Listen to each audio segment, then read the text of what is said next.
Hey there, I'm Lonnie Lopez, and on today's episode of One Time Out Left, which again is on the road all the way to Marshall, Texas, we have Coach Scott Ford, who's been coaching for 27 years with coaching stops at Cleburne, Killeen Ellison, Leander, Los Fresnos. Joshua came back to Los Fresnos, Nacogdoches, Hidalgo, and Elysian Fields. Coach Ford, I want to thank you very much for allowing me in your farmhouse, in your house, and just thank you again, Coach.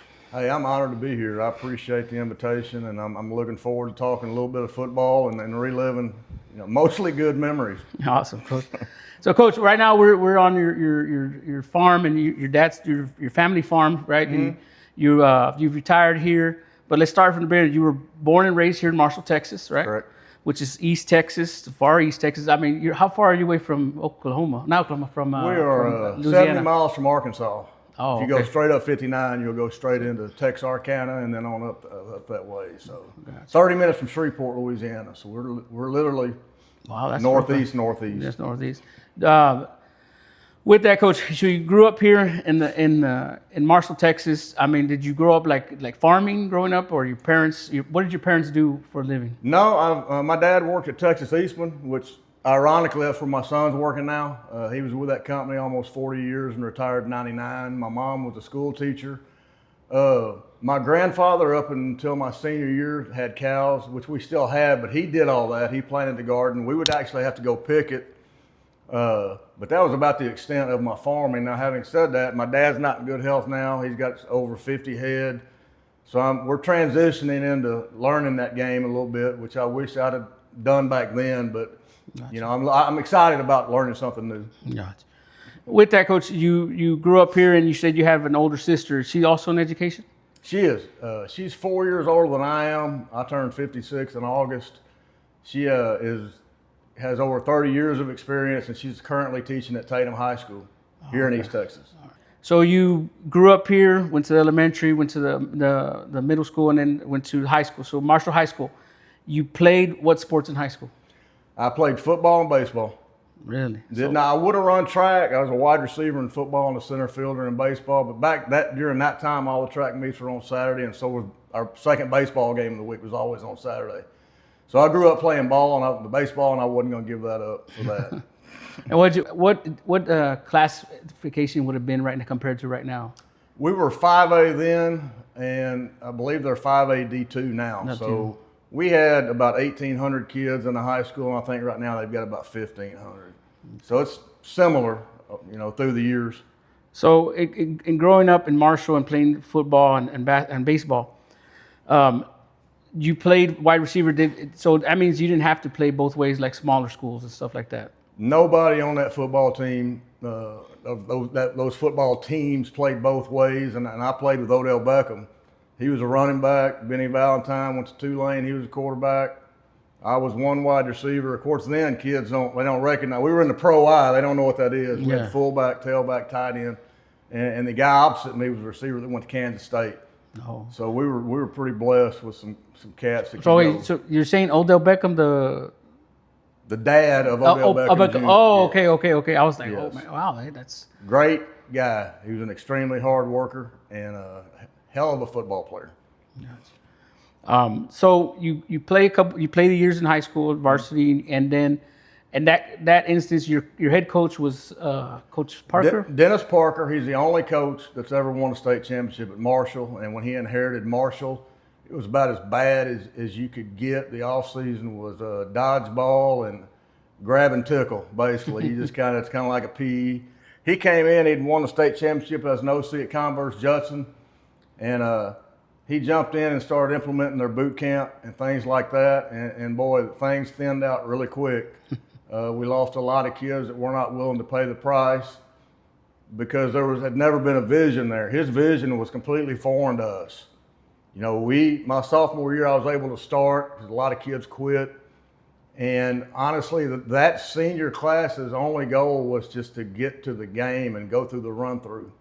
We always played worse than we practiced.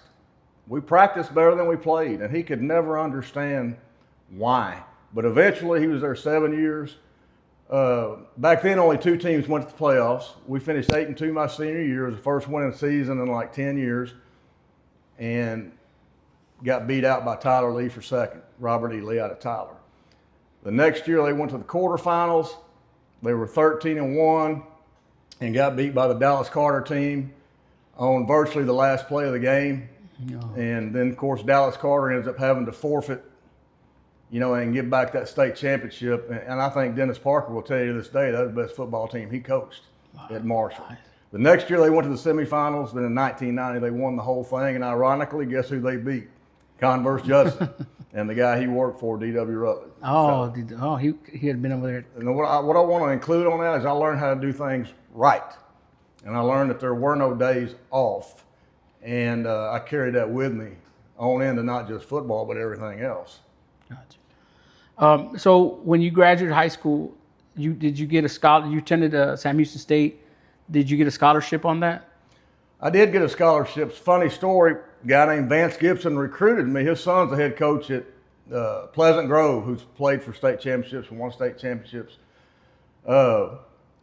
I had to go to my grandmother's house. There were no cell phones. I was waiting on the phone call over there, and he calls me and he said, "Scott, we're going to offer you half a scholarship," which at that time they could do. It was 1AA, Southland Conference, North Texas, SFA, UNT, etc. And I literally said on the phone, "Do you want half my effort?" And it's just something that I'm not taking a half of anything. And he said, "Well, give me a minute, sit tight, I'll call you back." About 15 minutes later, he called me back. And he said, "I've talked to Coach Randleman, who was the head coach, Ron Randleman. We're going to offer you a full." And then I accepted the scholarship. Now, he didn't know I had no offers. I had no other offers other than going to Sam Houston at that time. But I just wasn't going to take half of I was just not taught to be that way. So anyway, it worked out. And I ended up going to Huntsville. And back then, there was no summer conditioning program. There was no 7-on-7. I played golf and summer league baseball all summer. And when I got to Huntsville, my world came crashing down. I was not ready for what they were asking us to do. We had 3-a-days. Everybody didn't have to go to the middle one, but I did for special teams. 10 days into it, I couldn't do anything. I was so dehydrated and so weak, had not lifted weights. But I had a strength coach tell me, Scott Warman, and may he rest in peace, he said, "You'll never play here, you're too weak." That's what he told me. But I'd come from a background of playing for a coach that always told me what I could do, not what I couldn't do. I was 5'9" and 3/8, 150 pounds. But my high school coach said, "You're going to be the best receiver in East Texas by the time you graduate." And I needed that, but I fell back on that. So we got one more week of practice in, then we played the first 3 games. And then they called me in and said, "You're starting." So the first place I went was the weight room. I said, "Coach, don't ever tell a kid what they can't do." I said, "You got to be better than that, man. I'm starting this week." And something I remember, more so for proving him wrong than anything else. But I played there 3 years. We were not very good. And this is one of the reasons when I became a head coach, I was so hungry to win. We were 3-8, 4-7, 4-7. My high school coach wins the state championship, gets the job at the University of North Texas. I bolt to the University of North Texas because I believe in what he's doing. I know how he does it. And I have to sit, and really I was supposed to sit 2 years and be out of eligibility.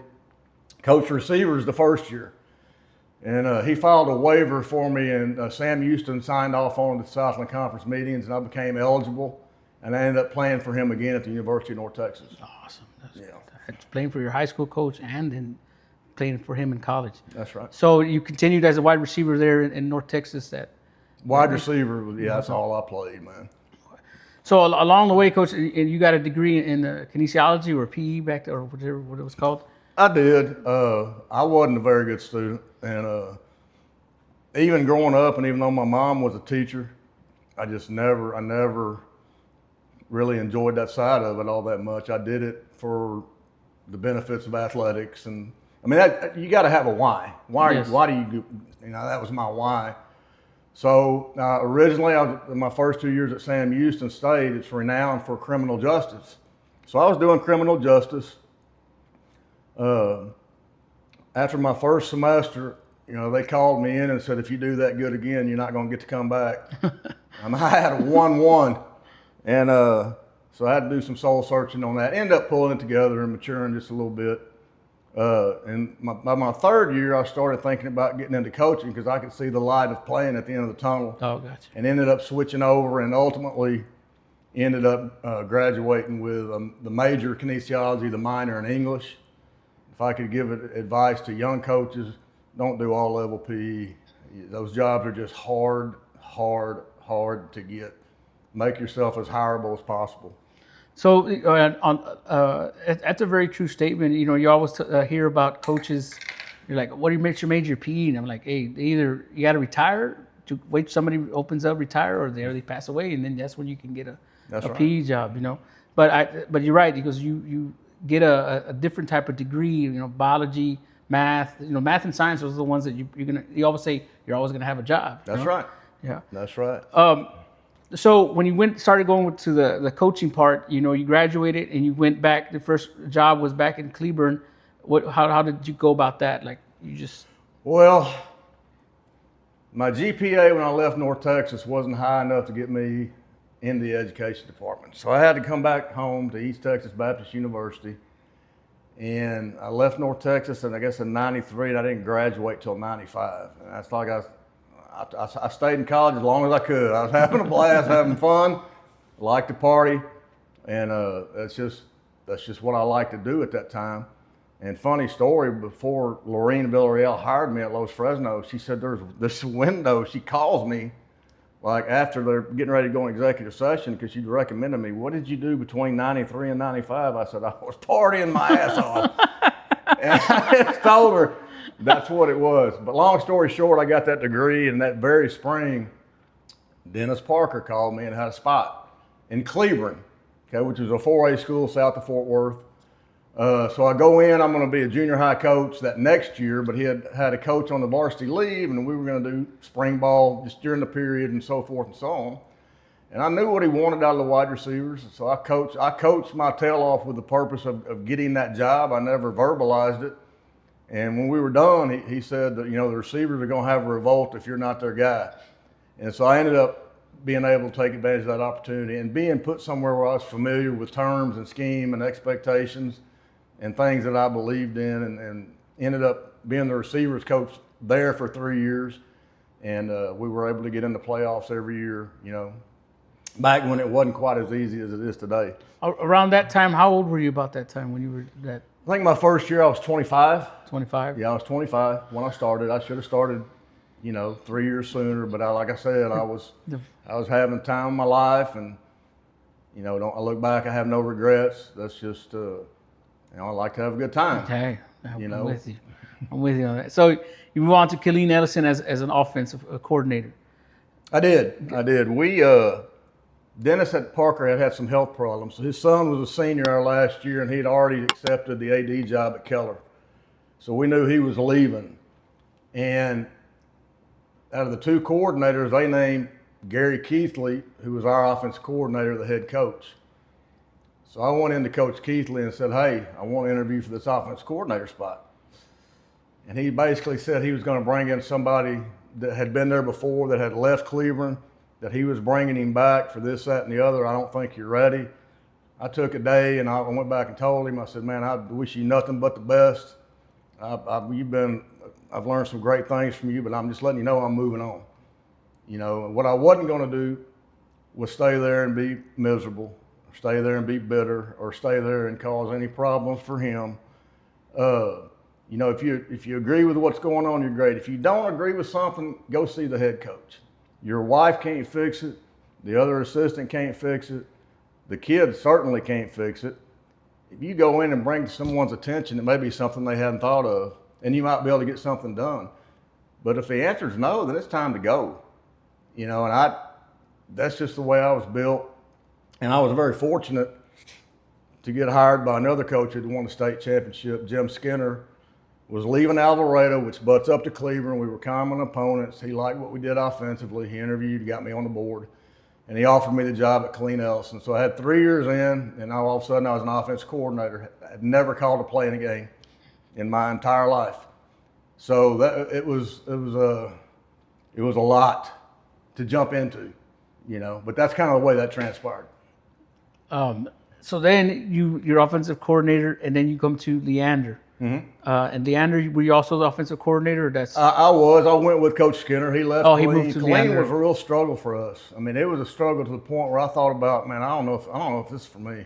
Really? Oh, it was nothing went our way. The way my schedule fell, I was out in the heat from about 1:30 till about 6:30 straight.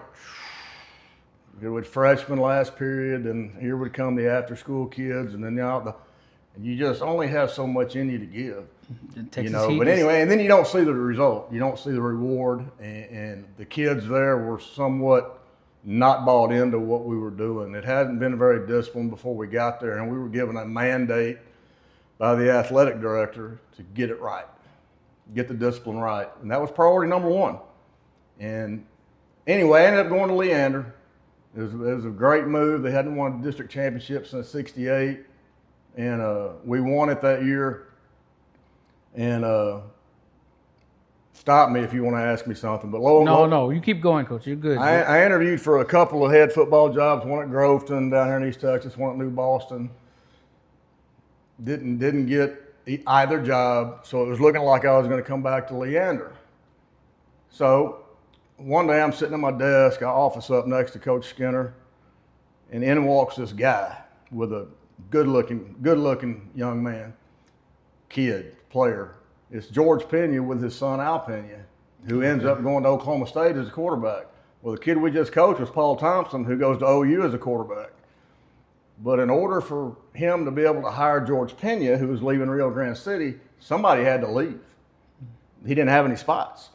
So the job came open in Los Fresnos. Well, the interim superintendent was George Pena's sister, Lorene Villarreal. So he gave me the information. I called, sent my stuff in, drove down, spent the night in Harlingen, got up, went into the interview, and I walk in, there's like maybe 14, 15 people. I remember that Leonel Garza was running it. He was running it. I remember Cheryl Loya was in there. She was the principal. But at 30 minutes, they cut it off. I still had stuff I wanted to talk about, and that was just the way they were doing it, which I didn't understand that. My mentality is you're getting ready to hire a head coach. Why is this going 30 minutes? So I leave. My wife sat in the parking lot waiting. I said, you know what? I'm calling the superintendent, because she was not on that first committee. I said, hey, take my name out of the hat. I said, if y'all are going to spend 30 minutes to find a head football coach, I don't think it's the place for me. I just drove 14 hours round trip for a 30-minute interview. And I was being as polite as I could be. I was just being transparent and honest. And she said, don't do it yet. Just keep your name in there. Let's see what happens. That's what they're doing with everybody, Coach Ford. I said, okay. Anyway, long story short, it ended up working out. And in 2002, it was just me and my wife, Kelly, who I married in Cleveland. She's a Cleveland girl. And she was pregnant. And we load up and we go down to the Rio Grande Valley. Had no idea what we were doing, getting into. Didn't take anybody with me. Wasn't the athletic director, but I had a great athletic director in Lionel. And very quickly, things started to unfold in a way that I was not comfortable with, in regards that Lorene Villarreal was relieved of the interim superintendent. So as a head football coach, you just lost the lady that hired you. The principal was relieved of her duties.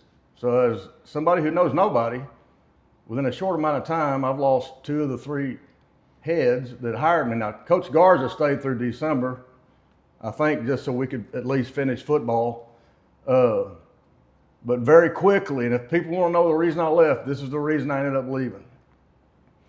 Before we played a game, the new superintendent called me in, and she'd already relieved the principal. She was trying to get rid of Coach Garza, and she had replaced the superintendent that hired me. So my mindset going in, I was still open-minded. She sat me down and she said, I just want you to know you're going to be evaluated on how your season goes, and if not, you won't be back. So even like, before a game was. It was before the first game. Yes, God. So that's great timing, number one. But number two, I really wanted to say, fuck you. You don't do that to somebody. and I hate to use that strong language, but it needs to be used in regards to that conversation. So when people that were on that staff or kids asked me why I was so crazy, it was literally me and my wife and my unborn son against everybody. That's the mentality I took. Not that I was against the coaches, but I'd never worked with them before. So you always learn things about leadership and how to do things and how not to do things. So the great thing is we went 10-0. Yes, sir. Yes, sir. And I started writing letters in the paper using that English degree and trying to connect to the town, and it just caught on fire. And we ended up going 11-1, getting beat by Gregory Portland at home. And the Joshua job came open. I just didn't have good vibes about my situation with my superior, my boss. There was no trust. I had no trust. When you're looking over your shoulder every day, it's time to go do something else because life's too short. Ended up getting the Joshua job. Joshua butts up to Cleveland. My wife's parents live in Cleveland. Our family's in Cleveland. Will was born the night after we beat Port Isabel in the Battle of Highway 100. Hell of a game. 42-35. Nobody could stop anybody. And we ended up winning that ball game. My father-in-law was down. My old man was down. Mother-in-law's down. My mom's down. We stay up celebrating. Kelly's like 3 weeks over when she's supposed to have our child. And I stay up till 3 a.m. She wakes me up at 5 a.m. She says, my water just broke. And I said, are you sure? And so we ended up loading up and going to the hospital. And there's still pictures of me reading the old newspaper, which I miss that. I love those writers. They didn't know it at the time, but I love those guys down there, Eladio and Armando and Mike Gonzalez. Those guys were awesome. Of reading that old newspaper, and it's a great memory. Winning that Battle of Highway 100, which I was not familiar with until I got in it. Yeah. And then having your child born the next morning, that's pretty good stuff. So at any rate, that's a lot. I'm probably rambling. No, Coach. I hope people can follow what I'm getting at, or what happened and why I bolted after that year. It wasn't because I was trying to get away from Los Fresnos. It's probably the best job I've ever had. Now, I didn't know it at the time, but we were going to be good again. I mean, we had the off season going. Those kids were bought in. The coaches, by and large, were going to be returning, coming back. We were going to hire a new DC, and we were rolling, man. So I hated for that next year's football team that I ended up making that decision. But at the end of the day, you got to make tough decisions. Yes, sir. And that day, when you got hired at Los Fresnos, was it? I know she said you're going to be evaluated, but when you got hired, did they really give you they only gave you that 1 year back in the day, or? Man, here's the deal. I've always told coaches since I became a head football coach, never take a 1 year deal. It makes no sense. I can't remember what I signed because I didn't know that I didn't know. I got you. Now, it wouldn't have mattered with that superintendent. She'd have fired me anyway. Because here's the deal. Young coaches need to know what the difference between probationary contract and term contract is. Your first 2 or 3 years, you're going to be probationary. Yeah, they don't have to have a reason. Yeah. They have no reason. They have no obligation to provide a reason.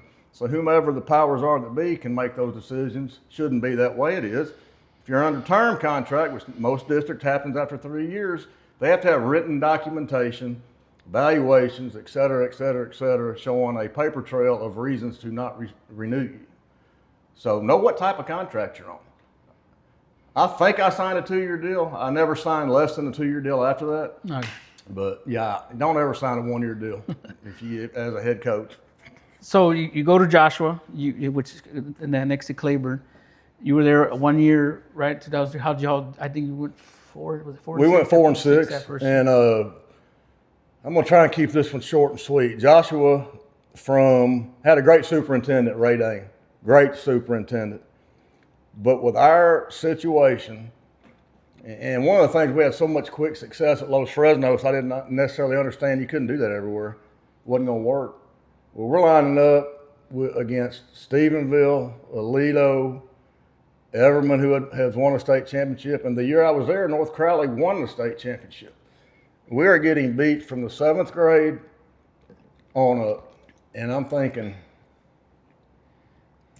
I don't see it. No matter what we do, we had a great coaching staff. A lot of the guys I'd worked with at Cleveland came over, had a great coordinators, great old line coach. I just didn't see it. I didn't see it happening.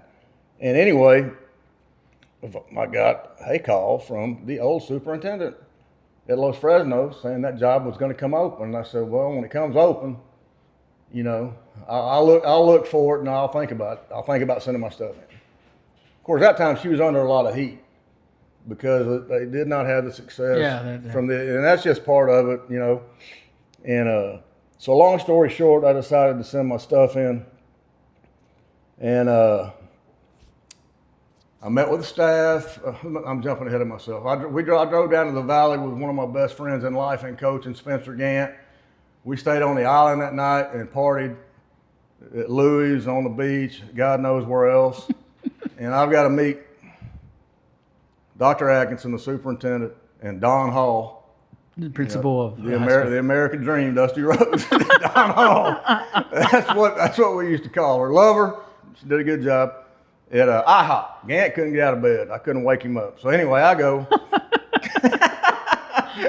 I meet them at IHOP and essentially come out of there with an agreement that I was coming back. Here's what I don't like about the way that goes down. They still have to open a job. They still have to interview candidates. They bring in people from all over the place that take days off, spend their money to travel, go interview, and it's already a done deal. You know, so I ended up coming back, ended up getting that job, met with the staff when I got back to Joshua. Said, guys, I love you. Y'all are great staff. I'm going back to Los Fresnos. You know, I said, I don't think we're close. And Spencer Gant was the only one that said, I want to go with you. The rest of those guys, most of them were my friends. I'd coached with them before. They said, Coach, we're close. We're close. I'm like, close to what? I said, we are at the bottom. But everybody's telling us we're so much better being 4-6. And I said, yeah. And they told me if I go 4-6 every year, I can stay here the rest of my life. I'm not doing that. Yeah. You know, I'm not working 365 days to go 4-6. You know, so me and Gant loaded up and went to the valley and lived in an old crappy beach house down on the, before you cross the bridge down there at Port Isabel. We had no cable TV. Every time it rained, it flooded. But it was a beach house? I mean, I'm talking about the rumors back in the day. I heard it was a boat. You all lived on a boat. No, it was okay, Spencer's a big bay fisherman and a boat guy, and he's good at all that stuff. I'm terrible at all that. We lived right on the water, but it was a little, just a kind of a crappy little beach place we rented. And we had 2 movies.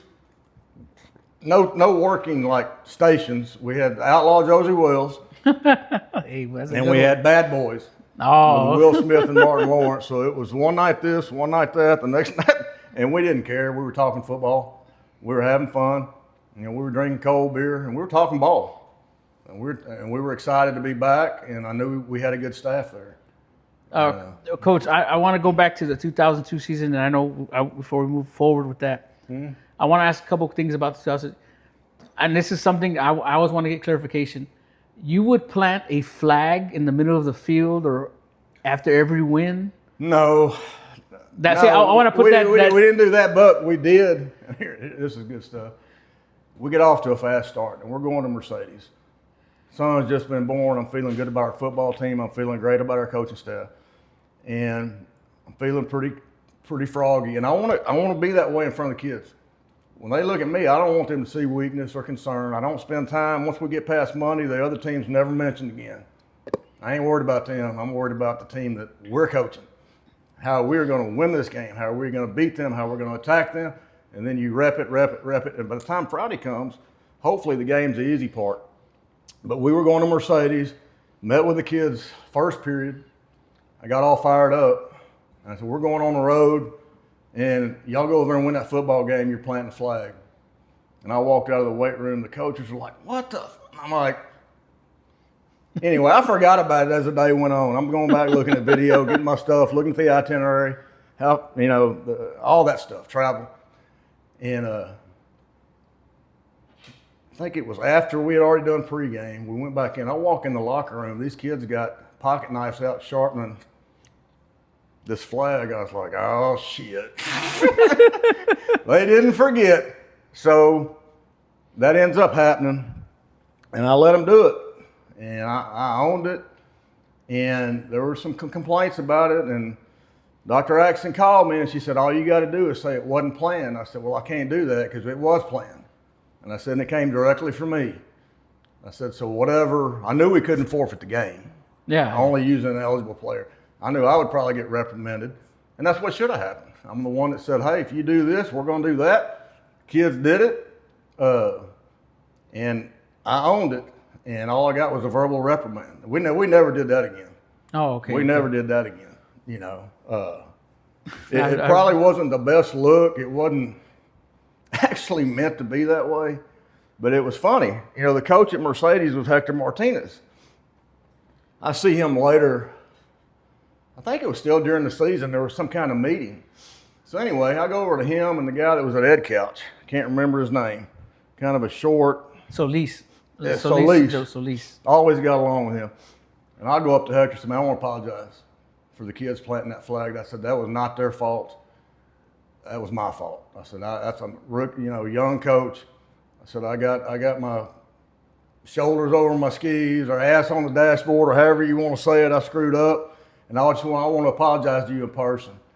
Well, he goes to trying to chew me out, talking about I'm lucky those east side this and whatever side that didn't come kick our ass. I said, the same team we beat 49-14? Yeah, I don't think they won anymore. And that's the last time I ever talked to Hector Martinez. And I have nothing against him.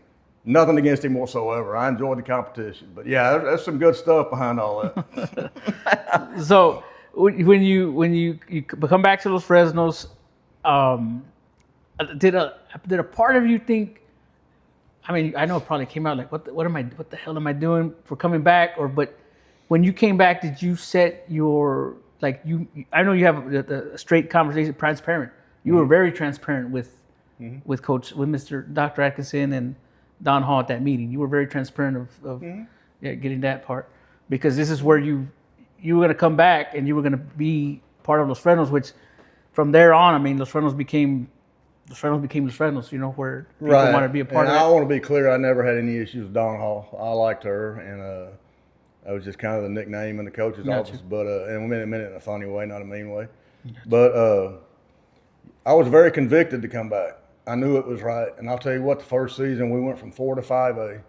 We're over at Sam Stadium, where we rarely lost, but we got beat. I think it was by Coach Madrano. I think it's one of the great underrated coaches that I've ever coached against and Pace. And it was obvious we weren't going to win. But I remember being on our sideline, and DJ Hernandez caught like an inside out or an out or something, and it all of a sudden it hit. I said, I'm in the right spot.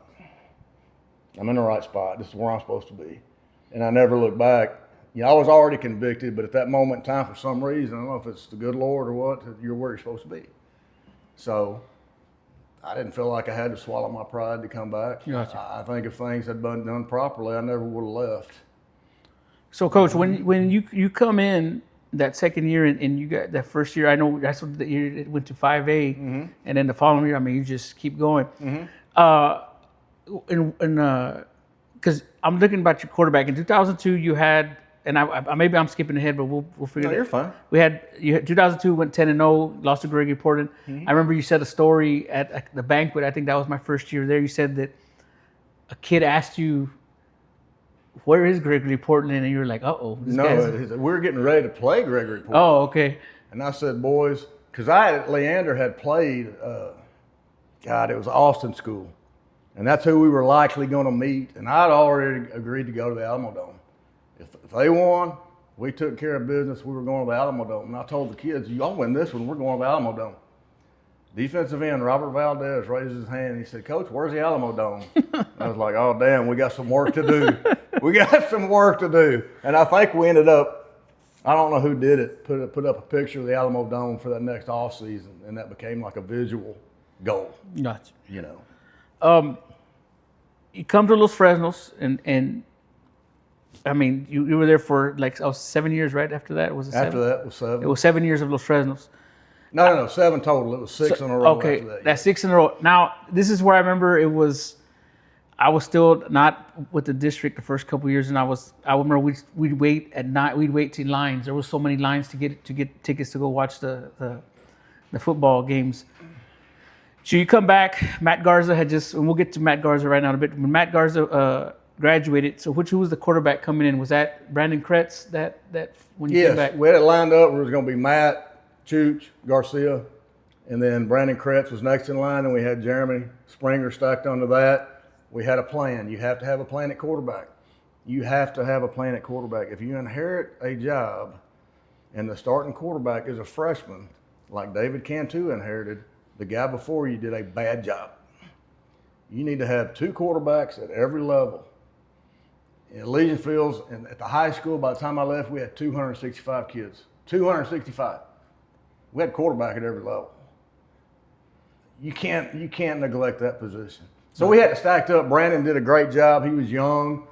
We were not quite as talented as we had been in 2002. You know, the single most important player that helped me build a coaching career was Matt Garza. And this is why his helmet's sitting on his desk. And he's autographed it. I tell him, we Facebook some stuff. He is the OG original gunslinger. That kid had played linebacker. He had worked some quarterback for Lionel.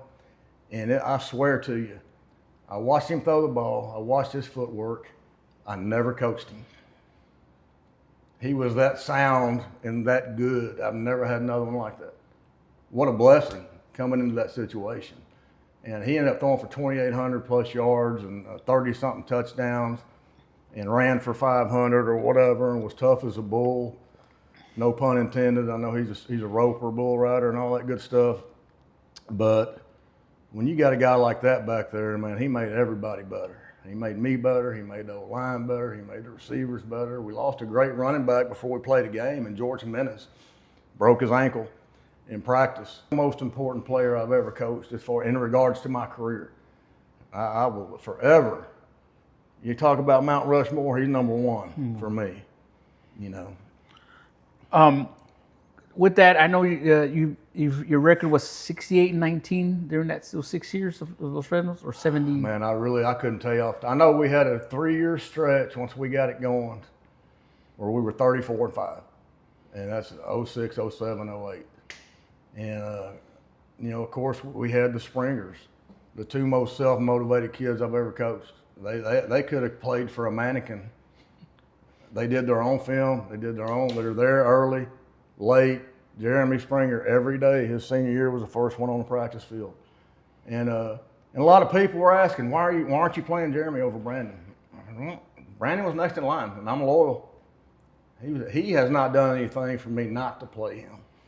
And he played well. But the other thing it gave us, because most people just don't think for it, it gave us a 6'4" wide receiver out wide in Jeremy Springer that we wouldn't have had. So we could throw the hit, slant, and fade to a 6'4" athlete.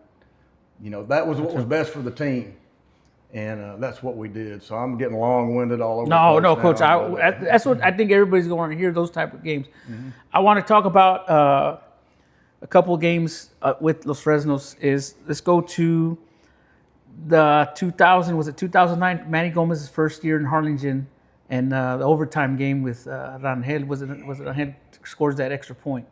That was 08. Yeah, so talk a little about that one, because I think Los Fresnos was down 21-0 around or was it 14-0? 14. It was down 14-0. There was one game before that when we were just getting it going. We were down 21-0 at half and came back and made it 28-21 and had a chance to win it at the end. Didn't get there, but I knew we were catching them. It was Harlingen, correct? It was Harlingen, then Harlingen the following week or something. What was that? Well, what you're talking about is 08. Harlingen beat the brakes off of us week 1. Okay. We ended up building it, and but really, by the end of the year, that team was playing about as good as any team we had at Los Fresnos. We still had the big boys. We had Danny Silva at quarterback. We had Danny Mendez at running back, and we had good wide receivers and a big offensive line. We became much more of a run-heavy football team. And Coach Wheeler, when we got Coach Wheeler, it was that missing piece that we needed on defense. He was a great fit for us. For me, at that time in Los Fresnos, kids loved him. So everything fit. To answer your question, we got beat 30-13 week 1. And I remember Manny, nothing against Manny. He told me there was a picture of us practicing in the gym that week because we'd had so much rain. He told me you don't win football games in the gym. Okay, note to self, we just got our ass kicked. I'm not going to say anything because they just put it on us. Lo and behold, we come full circle and we get them in the first round. The week after we had to play Weslaco. So we get them on the road again and we take the ball. We lose Danny Silva the week before. Mark Carmona steps in. He was always ready. Loved Mark Carmona. Wasn't the biggest, wasn't the strongest, wasn't the fastest. The kid had swagger. And he would do whatever we asked him to do. He worked himself before Danny got hurt to having 2 or 3 pieces every week where we ran 16 option or we did this. Mark was going in, because he was good at it. And I don't want to have a cat sitting back over there that hadn't played a lick in case he's got to be the guy. Yeah. And unfortunately, Danny broke his foot against Weslaco the first half. Mark starts, we drive down the field. First possession, we got some good stuff. I think we caught them. I don't remember the specifics and something they weren't ready for or whatever, and the kids executed it. We got down to the 1 yard line. We had 3rd and goal, and we ran Danny on the ISO Mendez twice behind the big boys, and he just got stuffed. I mean, they outnumbered us in there, and I thought to myself at that moment in time, if we get down there again, I'm putting Rand hell in, and we're going to run the sweep. If that's how they're going to line up. And then I forget about it because the game goes on and on. We get to the 4th quarter down 14-0. Finally break through, just running 25 counter and 97. 2 of the very first plays we teach. That's all we ran that drive. And we score. Make the extra point. We always had great kickers there. And go out and get a stop. Same thing. Go down and score again. And we kick the extra point. Well, they get the ball to start the overtime. So we're back in it. We got momentum, right? We were never ahead in the game. Have not been ahead the whole game. Have been chasing them, trying to catch up, fighting, scratching, clawing. And they get the ball to start on offense. They use their timeout. So you only get 1 in overtime. So they use their timeout on offense. So in my mind, I'm thinking they don't have a timeout. Well, they score, kick the extra point. So we get the ball, and I call timeout. Bring the kids over. Now, they don't know if we're getting ready to go for 2 or we got a problem with personnel on field goal or what's that. So we've got as many kids on the field as we can. And I'm sitting in the center of all of it with coaches and players. I said, man, I want to go for it. I want to go for it. And everybody was nobody said a word. And Spencer looks around. Spencer Gantt looks at me and he said, let's do it. I needed somebody to say, hey, let's go. And we lined up in the jumbo set, put Aaron Randhell at quarterback. Mm-hmm. He runs untouched around the corner in the end zone, and we find a way to win the game. It's one of the best games I've been a part of for many different reasons. Because at that point, Harlingen could go into the gym. In my mind, I'm thinking, okay, now y'all can go to the gym. Gotcha. So that's just a competitor. No, of course, that's I mean, there's so many games of Los Renos I want to talk about, but yeah, I want to talk about this one about because people ask me about that one once in a while, and I said I remember you doing it. Hannah pointing at the scoreboard when you were okay. It was a Saturday game, I think. Saturday game, which pissed me off anyway. We're playing on Saturday afternoon in Brownsville. The other coaching staff's wearing shorts. I'm like, I wear shorts, man.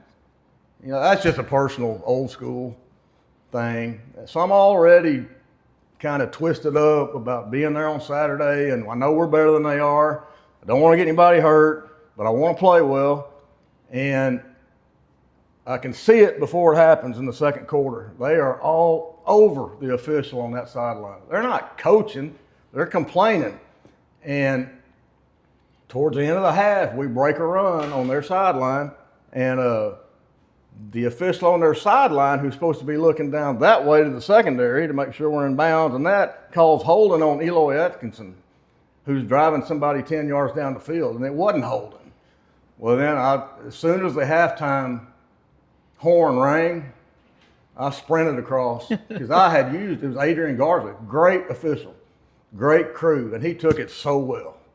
I said, you know that's bullshit. That's not his call. They've been talking to him the entire second quarter. You need to talk to him at halftime and tell him to do his job. About that time, I get bumped in the back. I don't see it coming, and it's Joe Rodriguez, the athletic director of Brownsville. I'm heated. My staff's right in my hip pocket. They're not letting me go over there by myself. And Joe Rodriguez told me, you get the fuck off my field. I said, no, you get the fuck off my field. And that's when it started. So I go jogging off, and the fans are booing me, throwing water bottles. So I'm pointing at the scoreboard, and I see a water bottle coming. I try to catch it, and I jog on off the field. And we do our adjustments at halftime. Come to find out, Joe Rodriguez had asked the police to arrest me at halftime. Really? For assault. For assault on Adrian Garza. Adrian Garza wouldn't do it. If he had said, yeah, I would have got arrested at halftime. I did not know that till after the game. So it was a big to-do. We won the game. And I'm going to tell you this happened. I'm sitting on my porch when I got home in Los Fresnos. I just popped a beer. I just lit a cigarette, which I know I shouldn't smoke, but I can't stop being amped up. You know, I get a phone call from Brownsville ISD offering me the Hannah job. I'm not kidding you. It was Assistant Soup. I'm not going to say her name. Yeah, I got you. But she had worked in Los Fresnos. Anyway, offering me the Hannah job. I said, you got a head coach. And I said, I'm never coming to Brownsville. I can promise you that.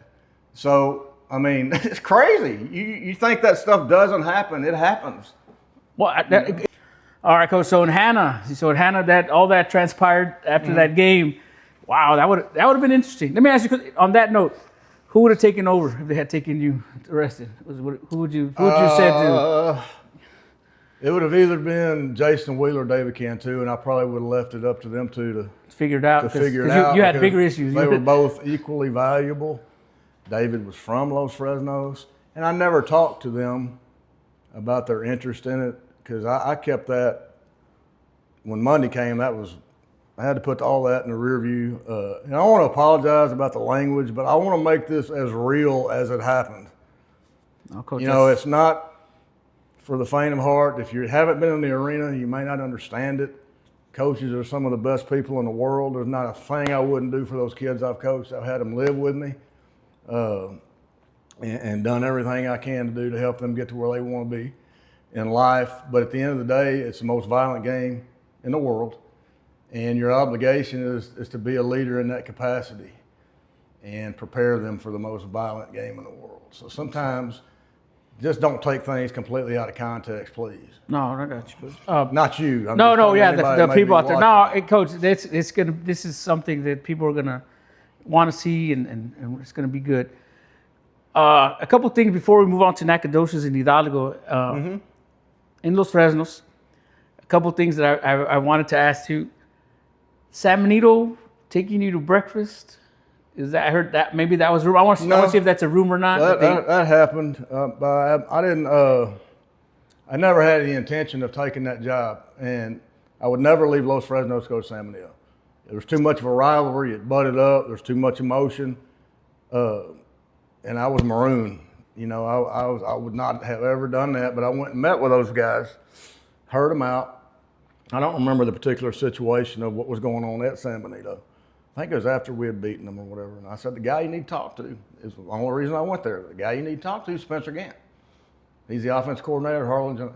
I will put my name on Spencer Gant to come in there and get the job done at San Benito. If you want something similar to, long story short, he got the job on down the line later, and I was happy for him until they beat us that next year. 52-27.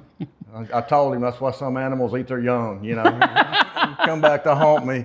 But yeah, I met with them, never with the intention of going. I heard what they had to say, but I wasn't going to leave a better job and leave my kids or our coaches or our community after what the support we had and what we'd built. I would never do that, but I thought it would be a great opportunity to get his name on the radar. Yes. He had to go in and interview 2 or 3 times, and he can communicate, he can sell himself, and he went and got the job on his own, and the rest is history.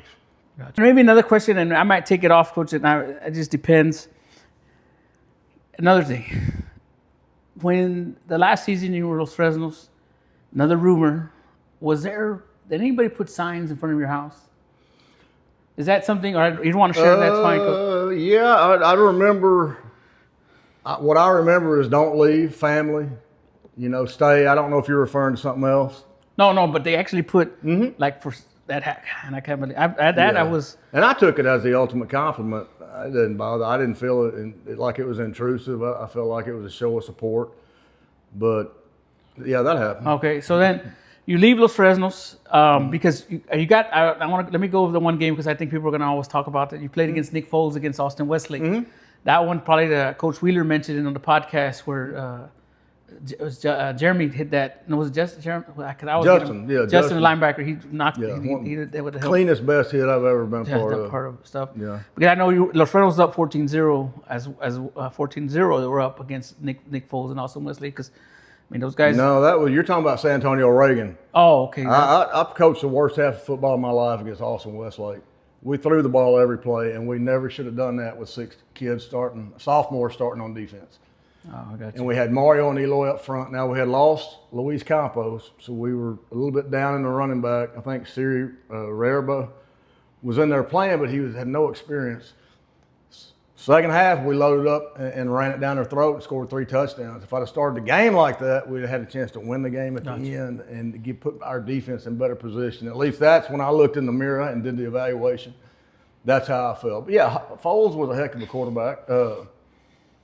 He was just an enormous. Jeremy was a big kid. Jeremy's 6'4", 215, and when they went out for the coin flip, it looked like Nick Foles ate Jeremy.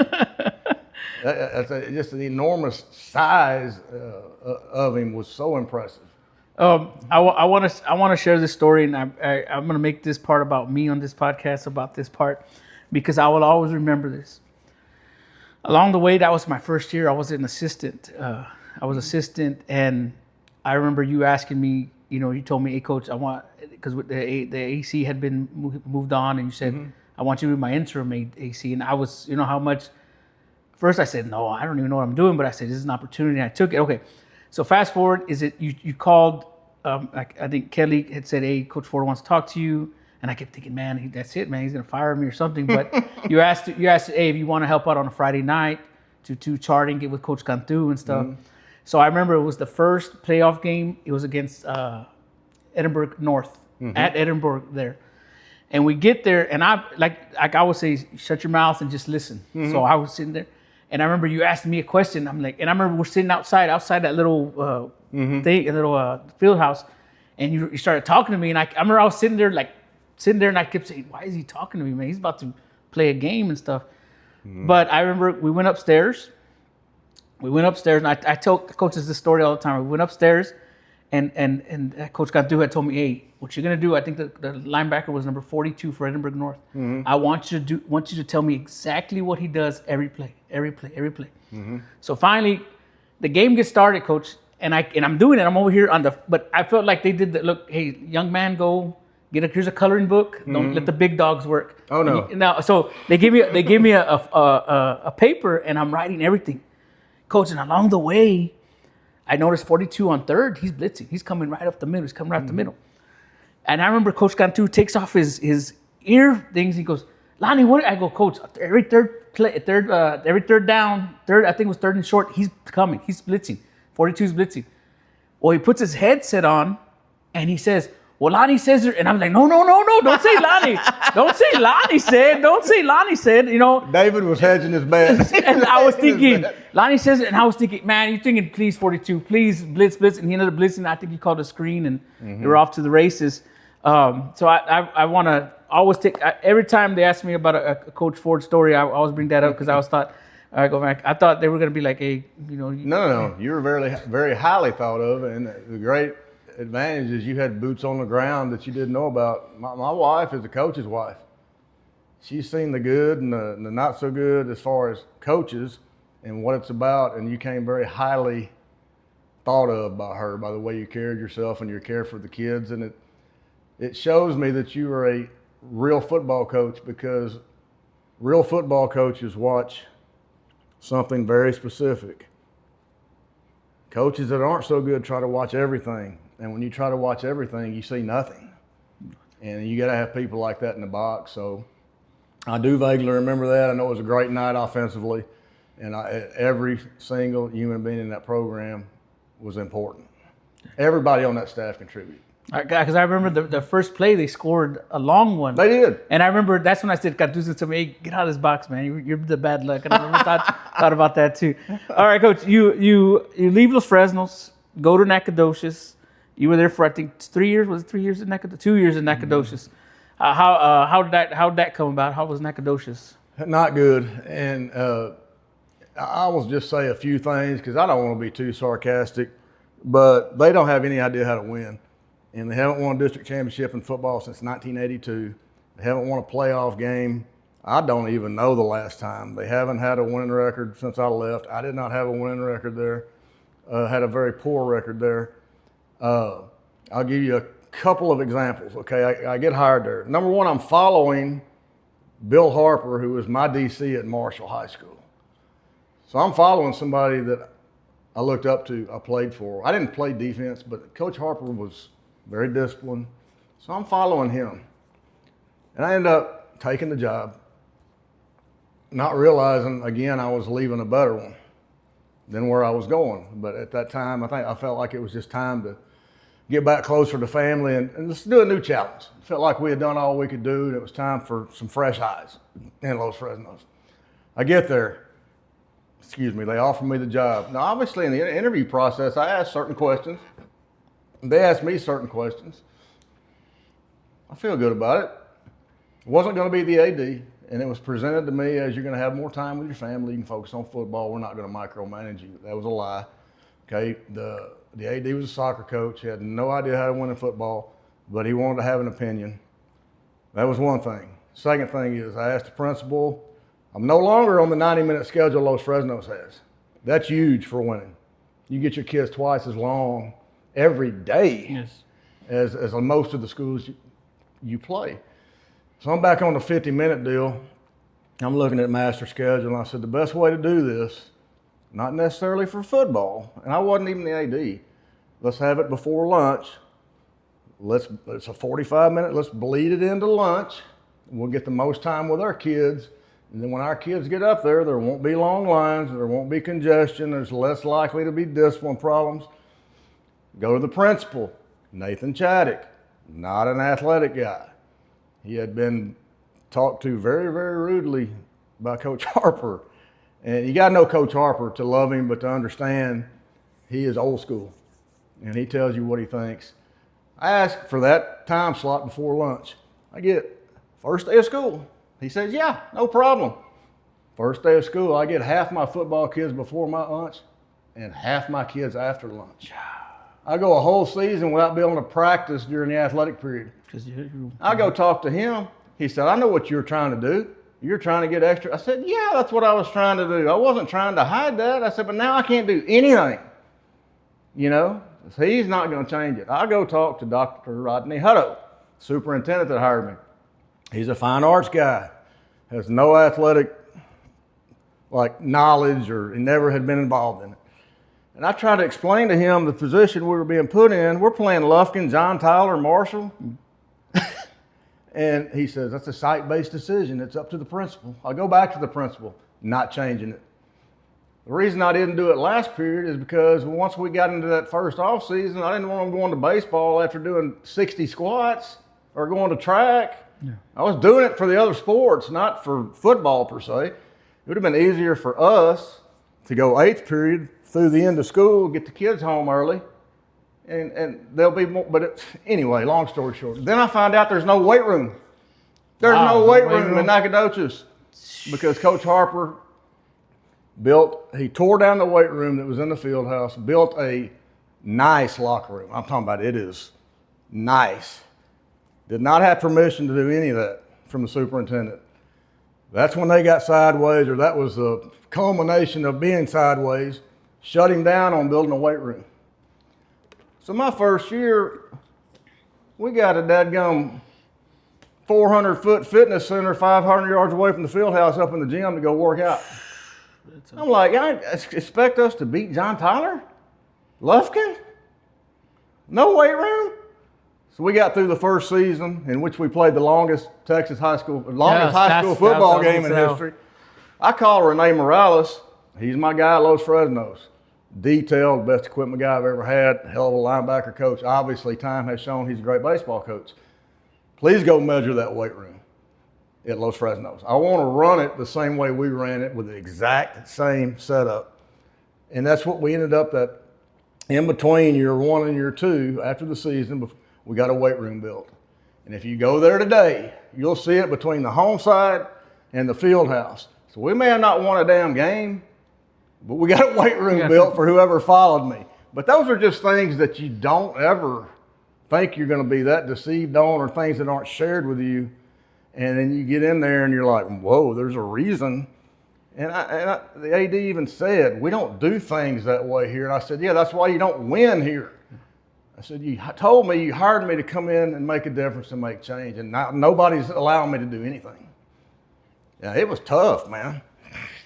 So after the 2 years there, you go back to the Valley. How was that coming about? Because you had left the Valley 2 years. Did you apply anywhere else other than Hidalgo that time? I never applied to Hidalgo. This is a good one too. Oh. Okay.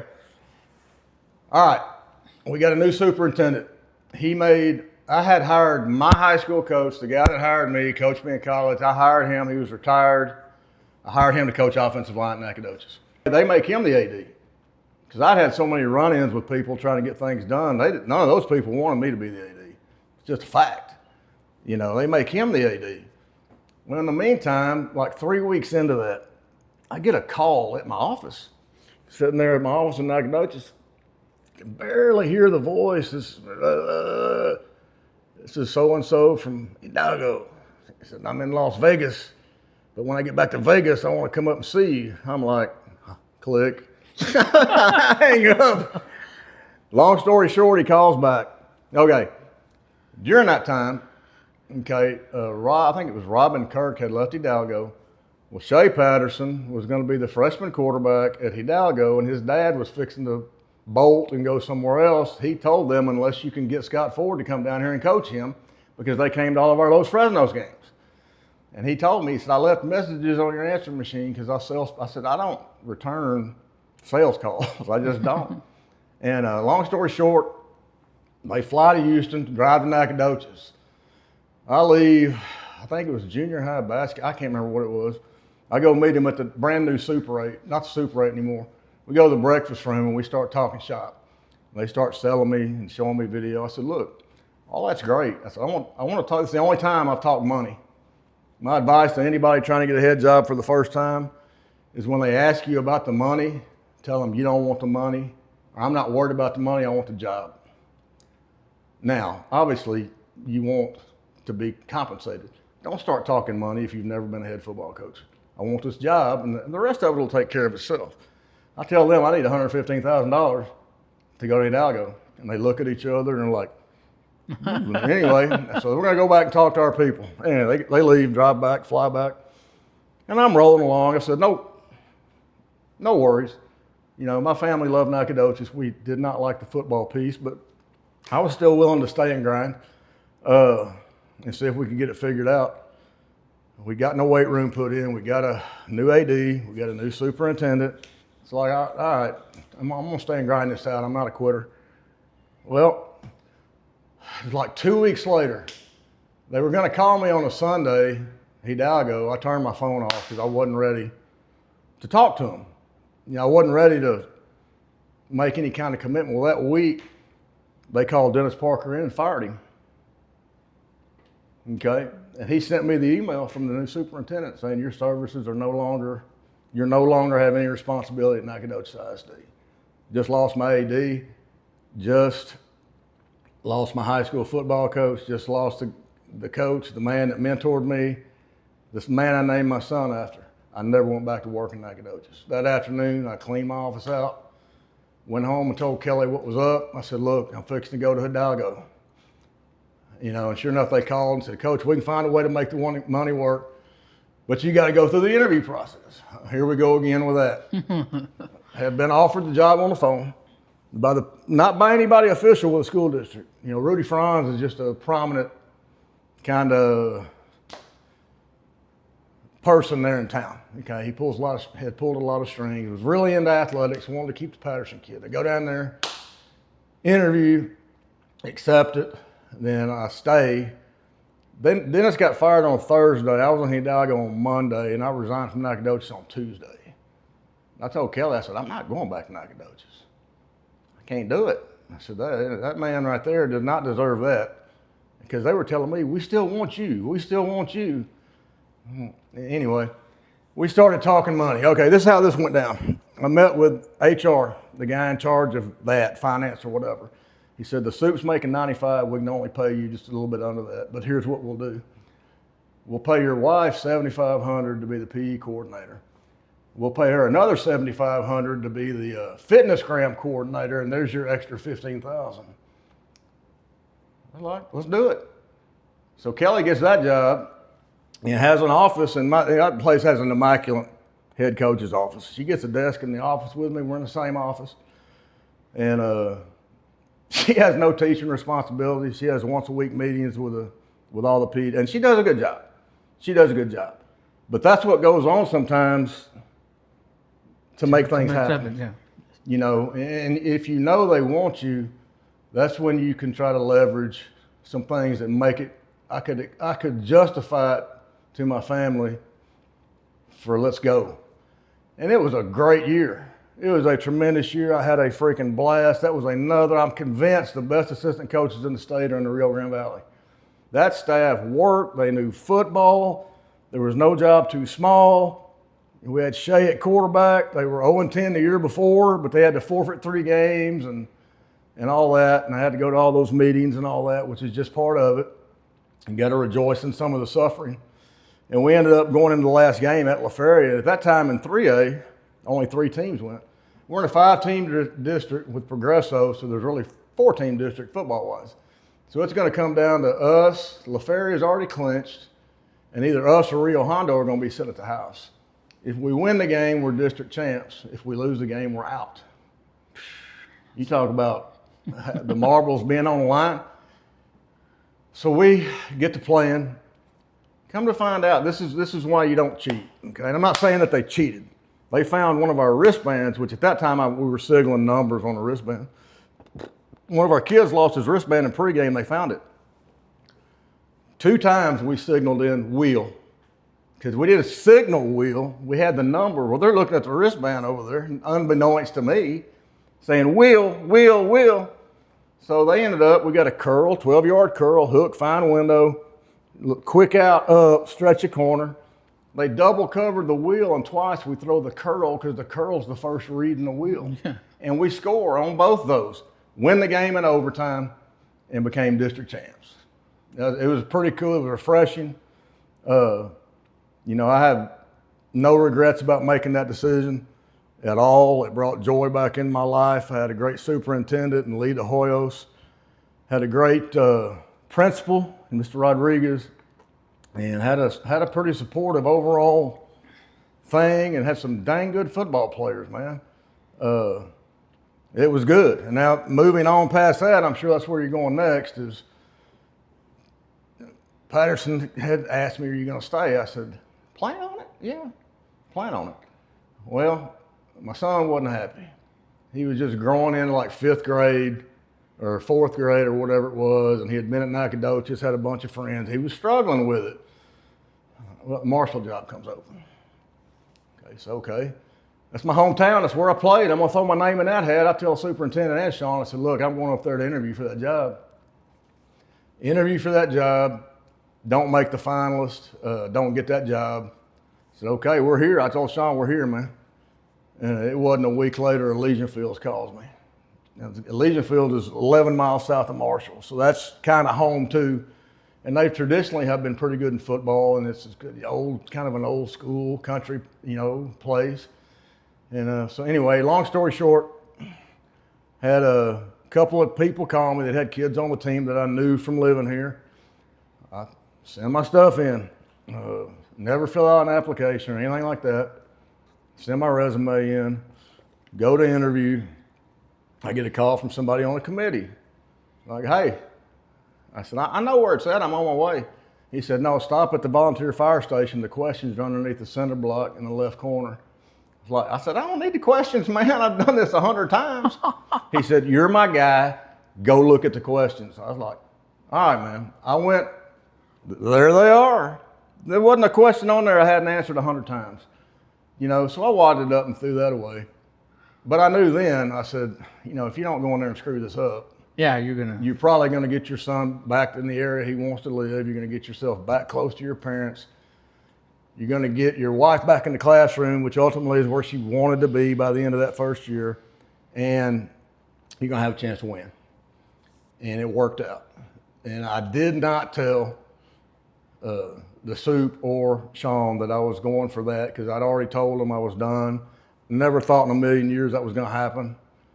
And superintendent was not happy.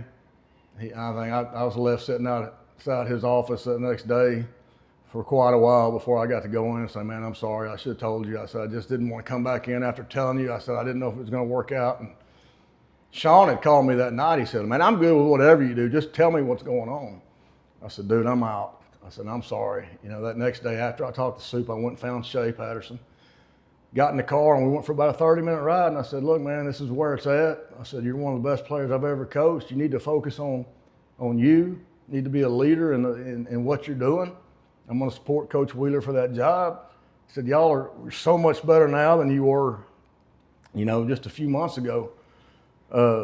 And made sure I talked to that kid, because he felt like I had kind of left him hanging. And he's just not even a sophomore in high school.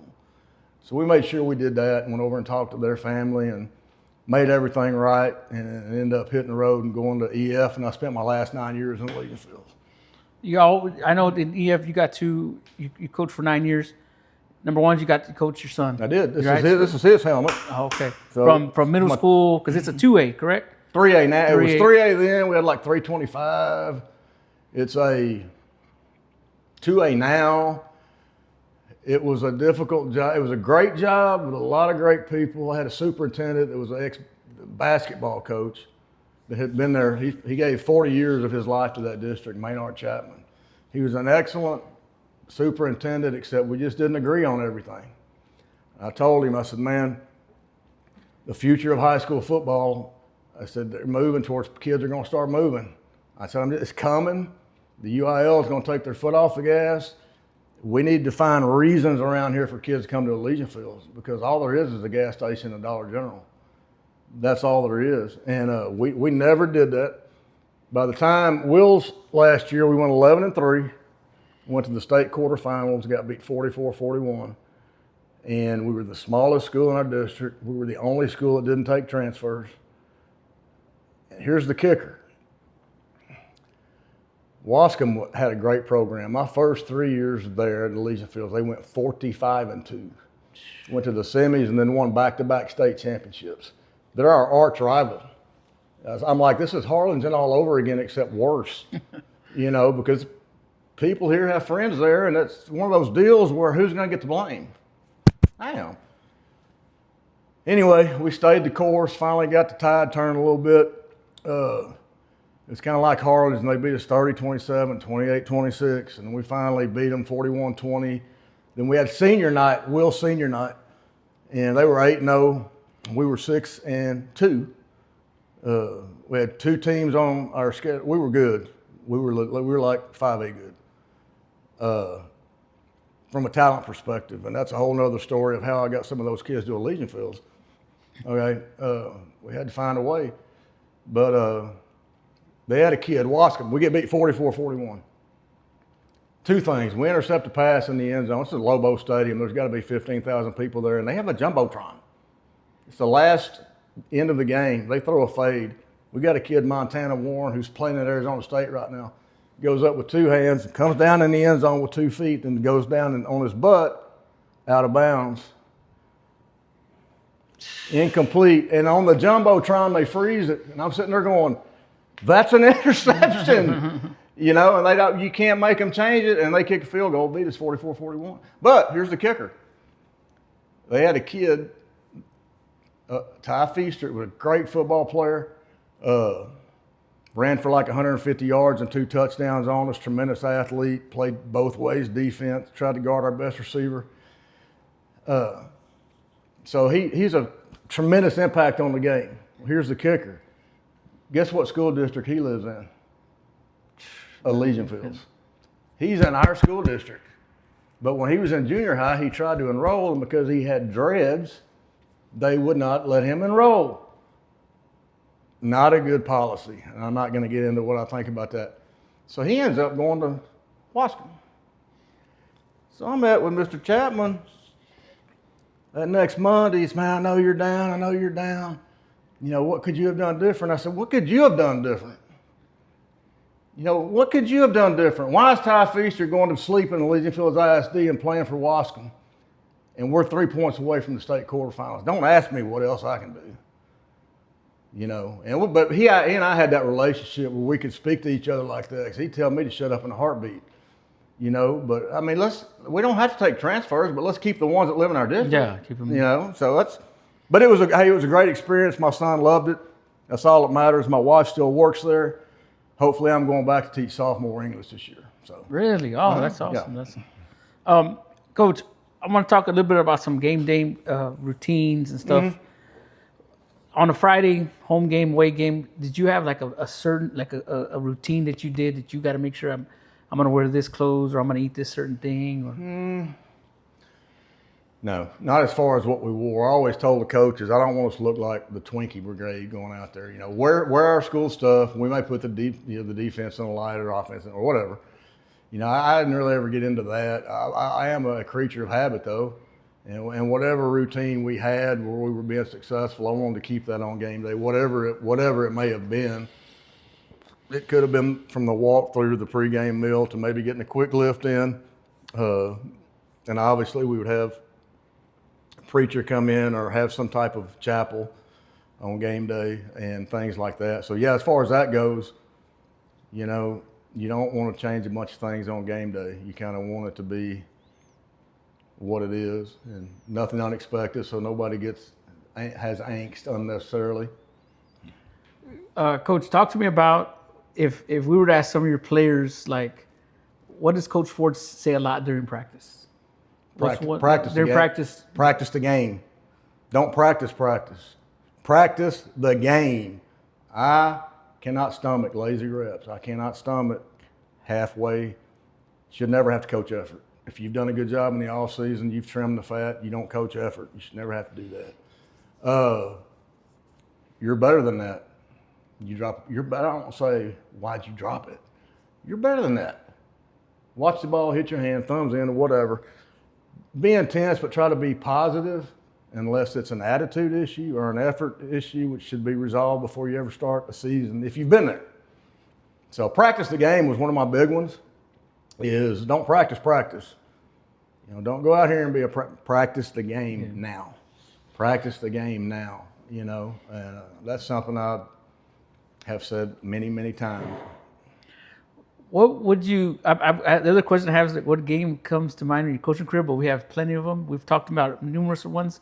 Mm-hmm. But talk to me about, let's say you have a player that's, you know, he's coming to practice, working his tail off, but, you know, there's a couple guys that are just ahead of him that are just a little bit more talented than him. Mm-hmm.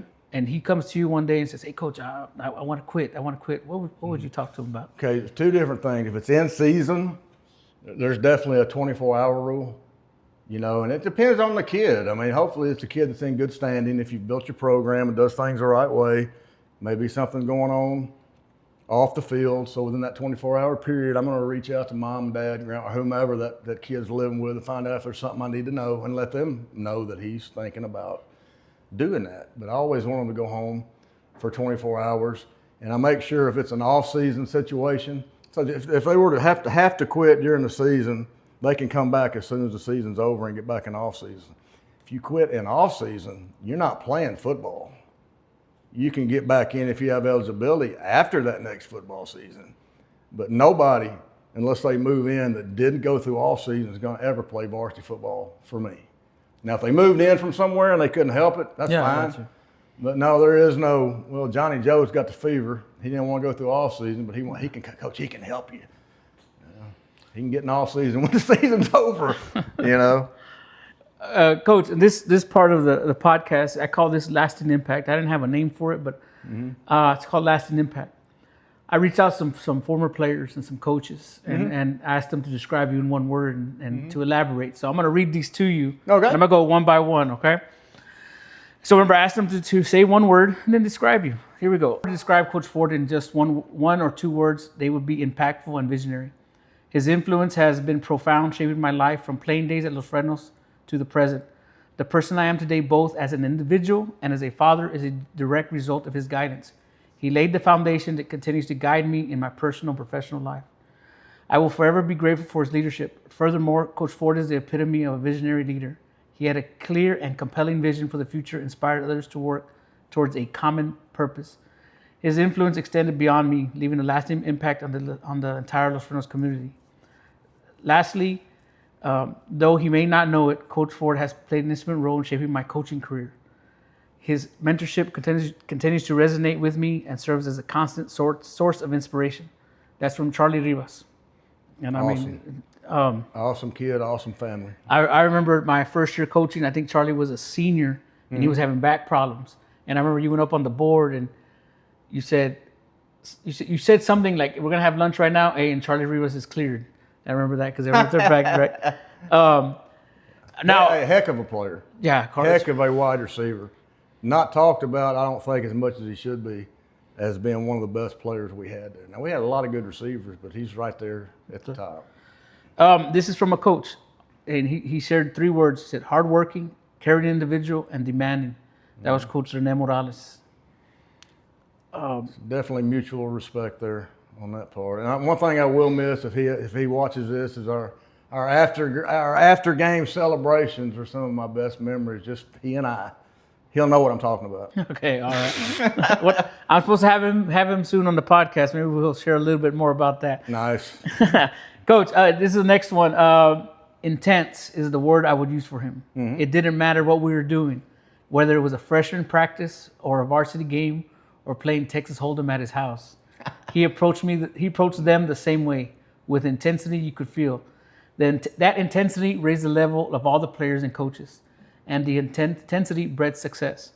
A lot of us have modeled our coaching styles based on the things we learned from him. That's from Fausto Atkinson. Nice. Great offensive line coach and did a great job at Hidalgo. He was a difference maker and hard worker. So it's mutual. Discipline equals freedom. Always do the right thing even if it hurts. It's going to allow you to be successful because all the little things equate to the purpose. That's from Justin Springer. Awesome. This next one, Coach. Coach Ford played a very important role in my life back in the day. I don't know if he realized that he was just not coaching football. He was actually shaping some of us for success in the future. Coach was more than just a leader on the field. He was a mentor who instilled me in the values of discipline, effort, and punctuality.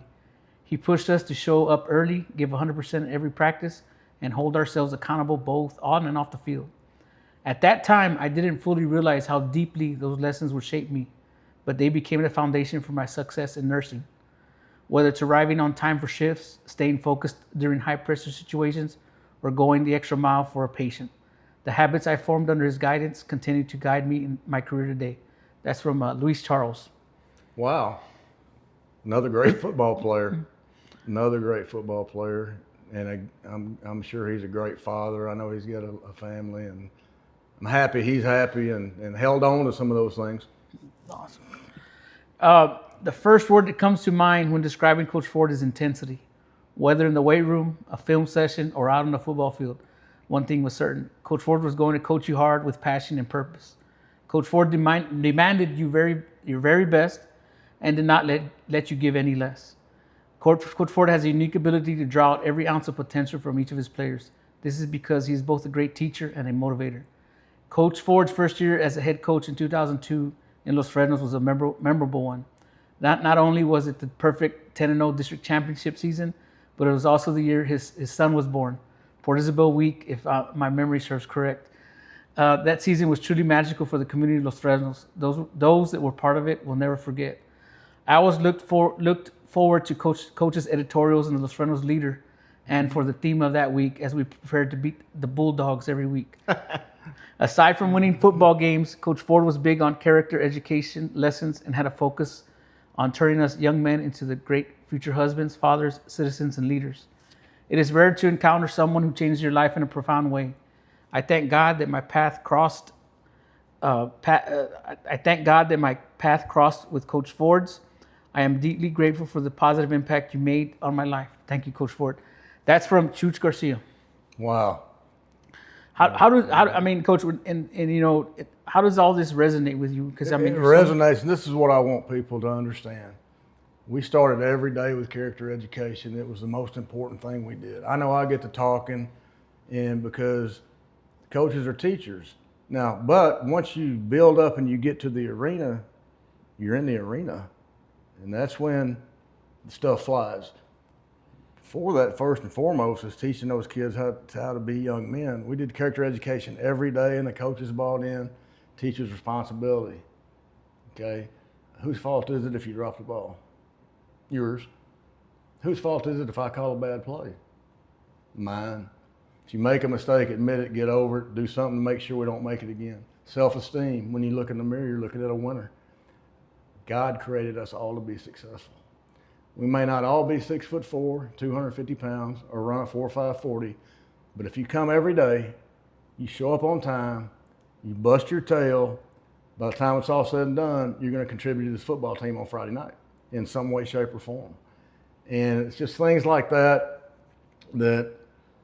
how we started our days. You know, because teenagers, number one, teenagers are teenagers. Who knows what they might be thinking about when they get to you. So let's sit down. We talk about check the problems at the door. We all got them. You know, let's clear the slate. Let's send this positive message, and let's relate it to what we're doing today. You know, because for the next 60 minutes, we're going to be doing some type of workout that relates to this lesson that we just talked about, to clear their minds and get them prepared.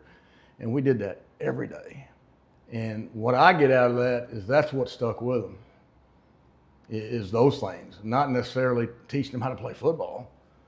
You know, it's those things. We had a lot of great players in Los Fresnos, and not just the ones everybody's heard of. You know, we had the Springers, and we had Mario, and we had Eloy, and we won a lot of games because of the Springers. But I'm going to tell you something. We did character education with all of them. When we go to practice, there is shallow water drills. When you're an individual, you're teaching technique. We're not yelling and screaming. That's shallow water.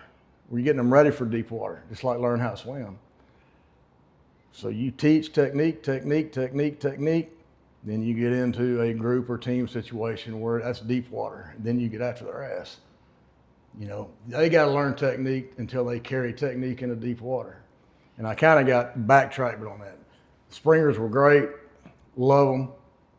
I mean, like I said, they're the most self-motivated kids. Great mom, Kim, and Donald, Dad, did a great job raising those kids. But we were 10-0 with the Springers, and we were 10-0 before the Springers, and we were 10-0 after the Springers. That's a program. You know, that's a program. Sure. And there's a lot of hard-working, good high school football players.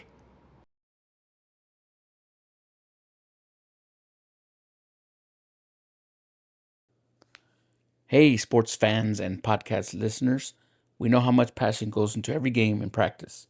And to truly shine, your team needs the best gear. That's why we're thrilled to give a huge shout out to our sponsor, Game One. Game One isn't just a supplier, they're the premier provider of everything your team needs. From whether you're looking to outfit your entire league, get custom fan gear, or simply refresh your team's look, Game One delivers. Ready to elevate your game? Then you gotta reach out to Leo Zamaripa, your dedicated Game One sales representative. He's ready to help you with all your needs. You can reach Leo directly at 956-442-6844. That's 956-442-6844. So for all your team's apparels, uniform, and equipment needs, remember This one's I call this one the 2-minute offense, Coach. I don't know if you still call it rally when you do 2-minute offense, or you call it something else. We did. We're rally. Like if we're going right now, fast, right now, this is still rally. That never has changed. We got it. I got to the point after being at EF 9 years. Like my son's group went through 6th grade pre-athletics all the way up And we finally, the last 2 years, we had a really good coaching staff.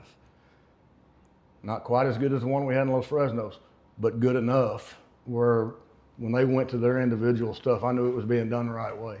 We got to the point offensively that we'd run that offense with these kids for 6 years, that my signal would literally be, we wouldn't huddle.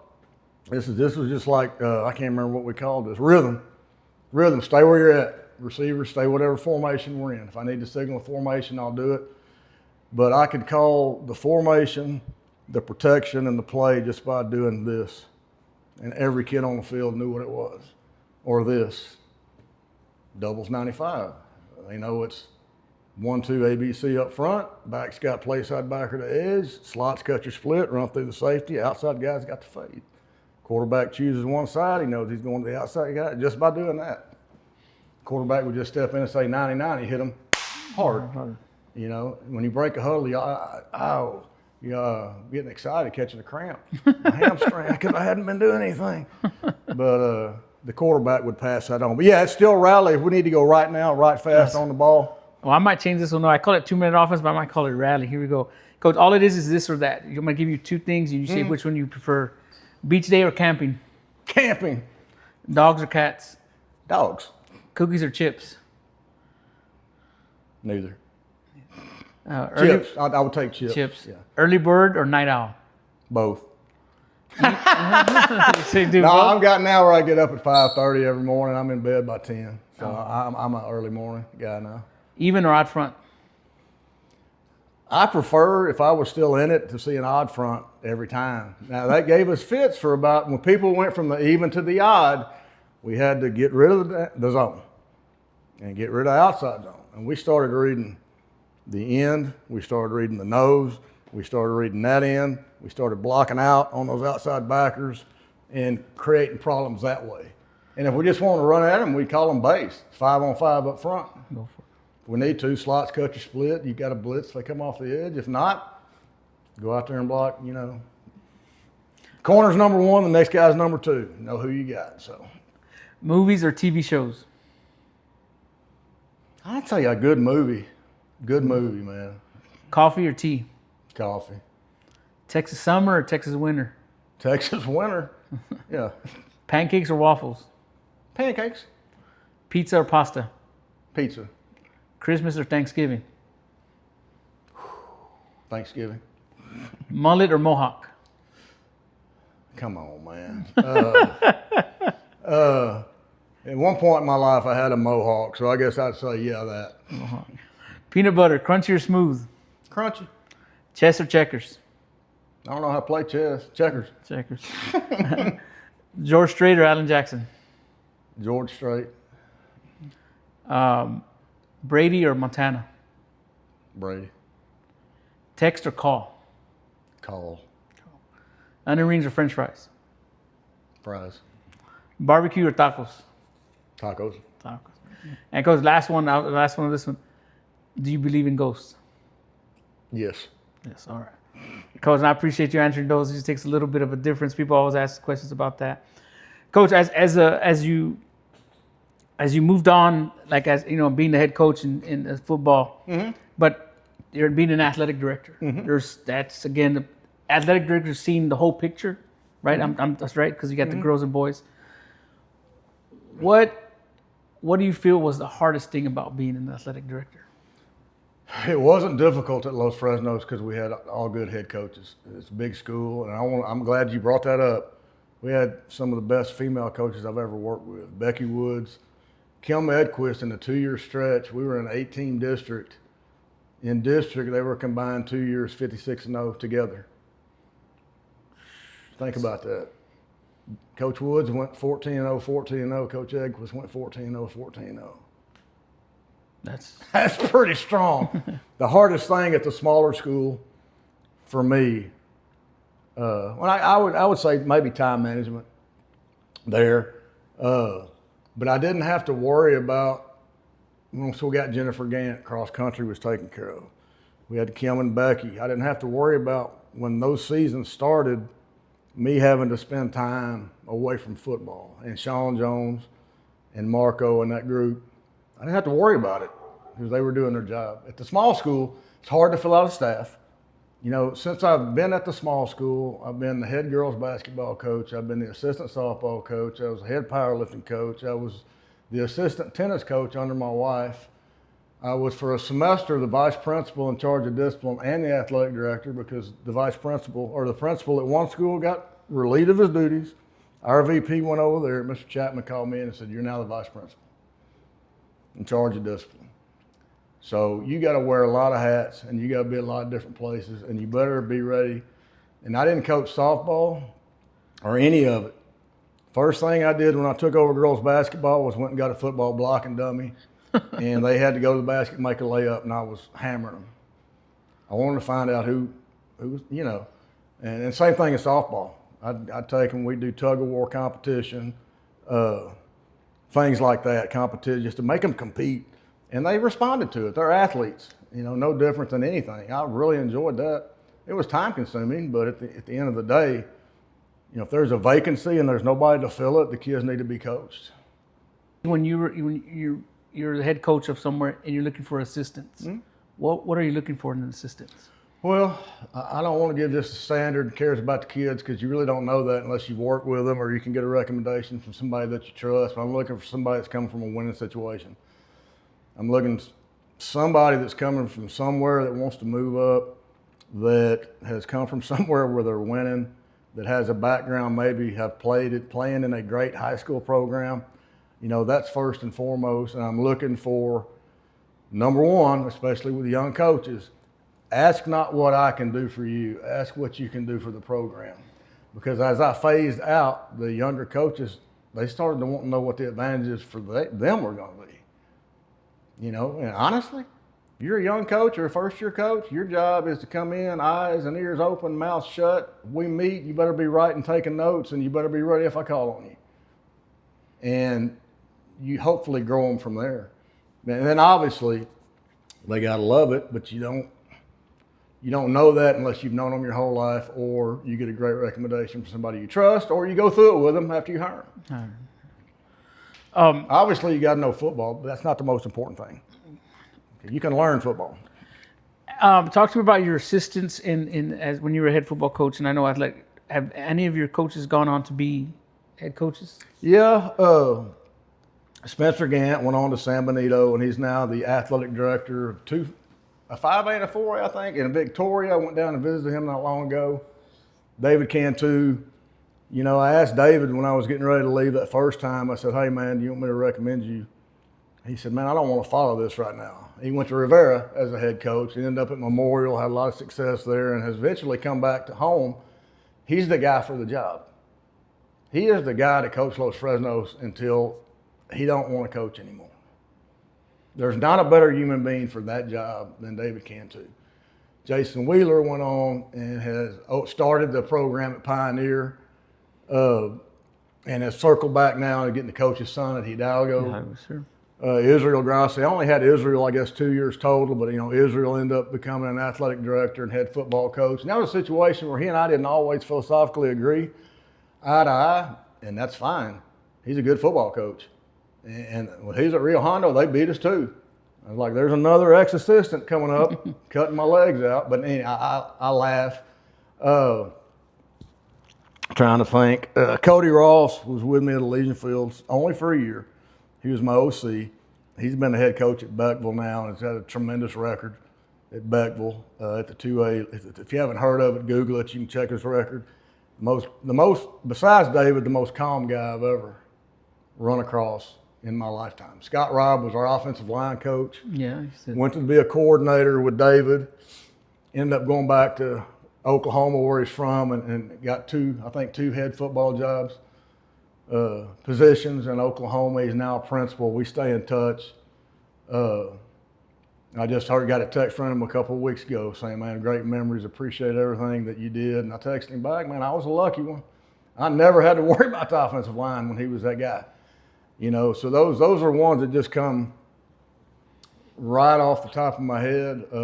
I think there may be more. I don't want to leave anybody out. It's not with intent.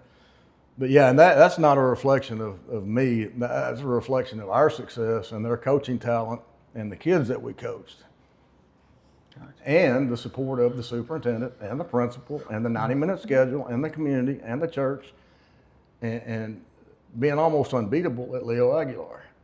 Everybody wanted what we got to, but nobody outside that understood how we got there and how long it took and how hard it was and the sacrifice those kids made and the coaches made.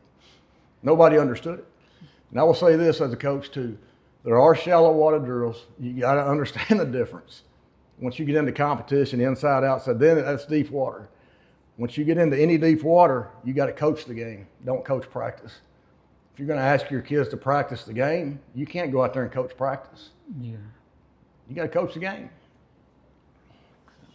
Oh, thank you for sharing that. That's great insight on that one, Coach. Now, Coach, what do you think is a common myth nowadays? Well, common myth in coaching? Common myth in coaching, I think a lot of guys, common myth in coaching, that only talent wins. I mean, you have to have talent to win. And I don't even know if this is a myth anymore, but a lot of places you got to recruit. I hate that. You know, when I played at Marshall, Longview was our rival. If anybody would have ever asked me to go Longview, it never even would have crossed my mind to do that. I think there's probably, in people who haven't been in an arena or not involved with a program, that coaches are not the most intelligent people, which is false. They're some of the most intelligent people. They can balance teaching, balance being a husband, balance being a father, balance knowing football, balance taking kids home, balance trying to make kids become better men and women. That's a lot of talent that comes in one job description. And that's aside from knowing a core subject to teach or something like that. Some of the best people on earth are really good high school football coaches. I've met plenty of those. Really good coaches, period. Not sixth grade on up or whatever it may be. If you were to write a book, what's one story you would put in it? Like one chapter, what would it be about? I told you the one about Hidalgo. I want to go a different direction. When I was going into seventh grade, I'm going to try and paraphrase this. When I was going into seventh grade at Marshall Junior High, I did not sign up for athletics. I had no intention of playing football. Well, I got put in there, okay? And come to find out, some of the older kids that were a year older told the coaches, put Ford in there. He's not in there, whatever. Anyway, so I got in there, and I didn't like it. I hated football. I was a baseball kid growing up. Long story short, about 2 weeks into it, I go in. I'm fixing to turn my stuff in. You know, it's hot and I'm tired. I've never done this. I got a headache. I got not a lot of mental toughness. The only mental toughness I had when I was in sixth grade, my dad got me in boxing. And it ended up behooving me in so many ways, the one-on-one mentality of battle.